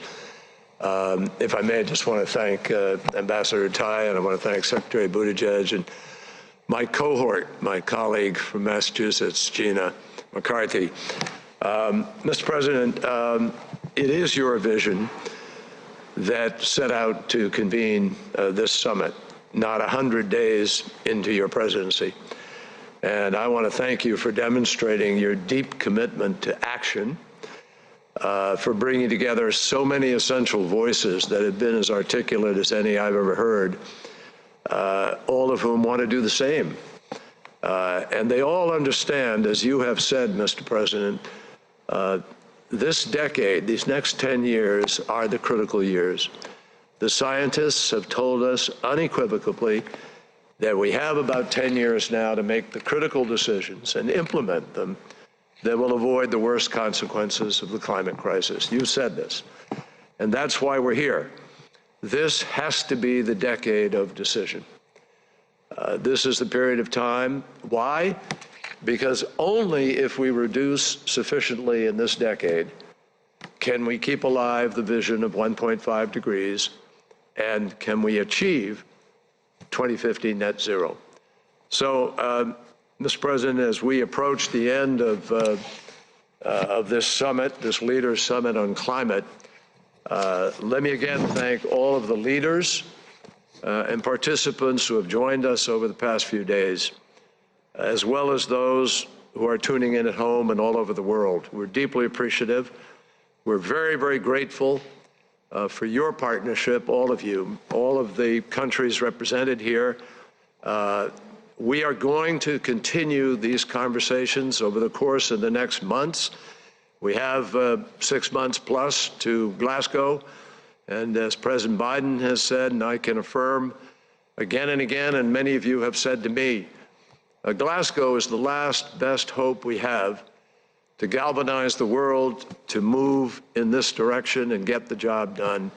And what President Biden and all the rest of us hope this summit has done is shown, particularly in these last 2 panels, this is a plus. This is an economic bonanza. This is an opportunity to have the greatest beneficial economic transformation since the Industrial Revolution, and we've learned a lot since then. So we will continue on the road to Glasgow at the direction of President Biden. Mr. President. Well, John, thank you. As we close this historic summit, I want to take a moment to thank the world leaders and all the participants from around the globe who have joined together to confront the existential threat of climate change. There's no threat like it. Over the last 2 days, I think we made some important progress. And in the spirit of increasing efforts to address climate change globally, we're launching an initiative to help developing countries strengthen their climate efforts while achieving their development goals. And that's going to mean money. Yesterday, I announced the United States made a new commitment under the Paris Agreement to cut our emissions by 50 to 52% by the end of this decade. And we'll get there by investing in American workers, American jobs, American infrastructure, and building a stronger and more resilient economy. We also welcome the ambitious targets announced this week by two great partners. My good friend, the Prime Minister of Japan, Prime Minister Suga, announced that Japan will cut emissions by up to 50% below the 2013 levels, almost doubling their current target. Prime Minister Trudeau, another good friend from Canada, will reduce emissions by as much as 45% below the 2005 levels. These announcements came on top of a demonstrated leadership and strong existing targets set by the European Union and the United Kingdom. And together, these commitments mean that half of the world's economy is now committed to pace the action that we need, at a pace we need, to limit warming to 1.5 degrees, an amount beyond which scientists tell us, have said 1,000 times, all of us could be at a point of no return. We also heard encouraging news, announcements from Argentina, Brazil, South Africa, and South Korea. And I'm looking forward to working with India's Prime Minister Modi in a new partnership to achieve our climate and energy goals, making this a core pillar of our bilateral cooperation. And the commitments we've made must become real. Commitment without us doing it, it's just a lot of hot air, no pun intended. You know, we must implement these commitments, accelerate them, and innovate and invest in order to reach them. And we need to work together, once again, to build a clean energy future that delivers good jobs and overcomes the threat of climate change. Investing in innovation and in our people, raising our ambitions, ensuring every nation does its part. And we'll meet again in Glasgow in November for the UN Climate Conference. I believe we're going to meet those moments. I think we're going to meet the moment that we've all been talking about, to make this commitment and to keep the commitment. It's an economic imperative. I think it's a moral imperative to future generations. Here in America, there's never been a challenge we couldn't meet if we put our minds to it and did it together. I hope your countries feel the same way. I know we can do this. I know we can do this. Thank you for your commitment. Thank you for joining the summit. And thank you for stepping up to confront this crisis before it's too late. I know we can seize the opportunities of a cleaner, stronger, and more resilient economy and deliver the benefits to people in each of our nations. So I look forward to working alongside you to confront the climate crisis, to build a better world for all of our children and grandchildren. We're going to do this together. Thank you all, and may God bless you, and let's get to work. Thanks again. Thanks, everybody.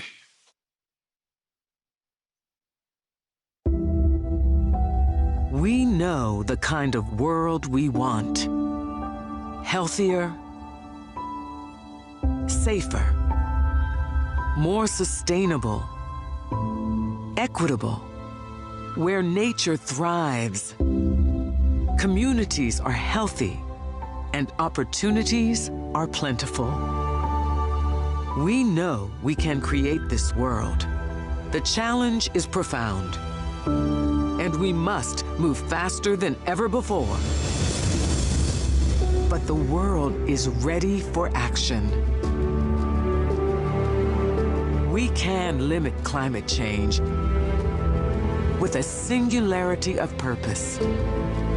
Every nation united in commitment, ready to measure success with progress, not promises, and ensure that when the story of our time is written, we will have met this moment.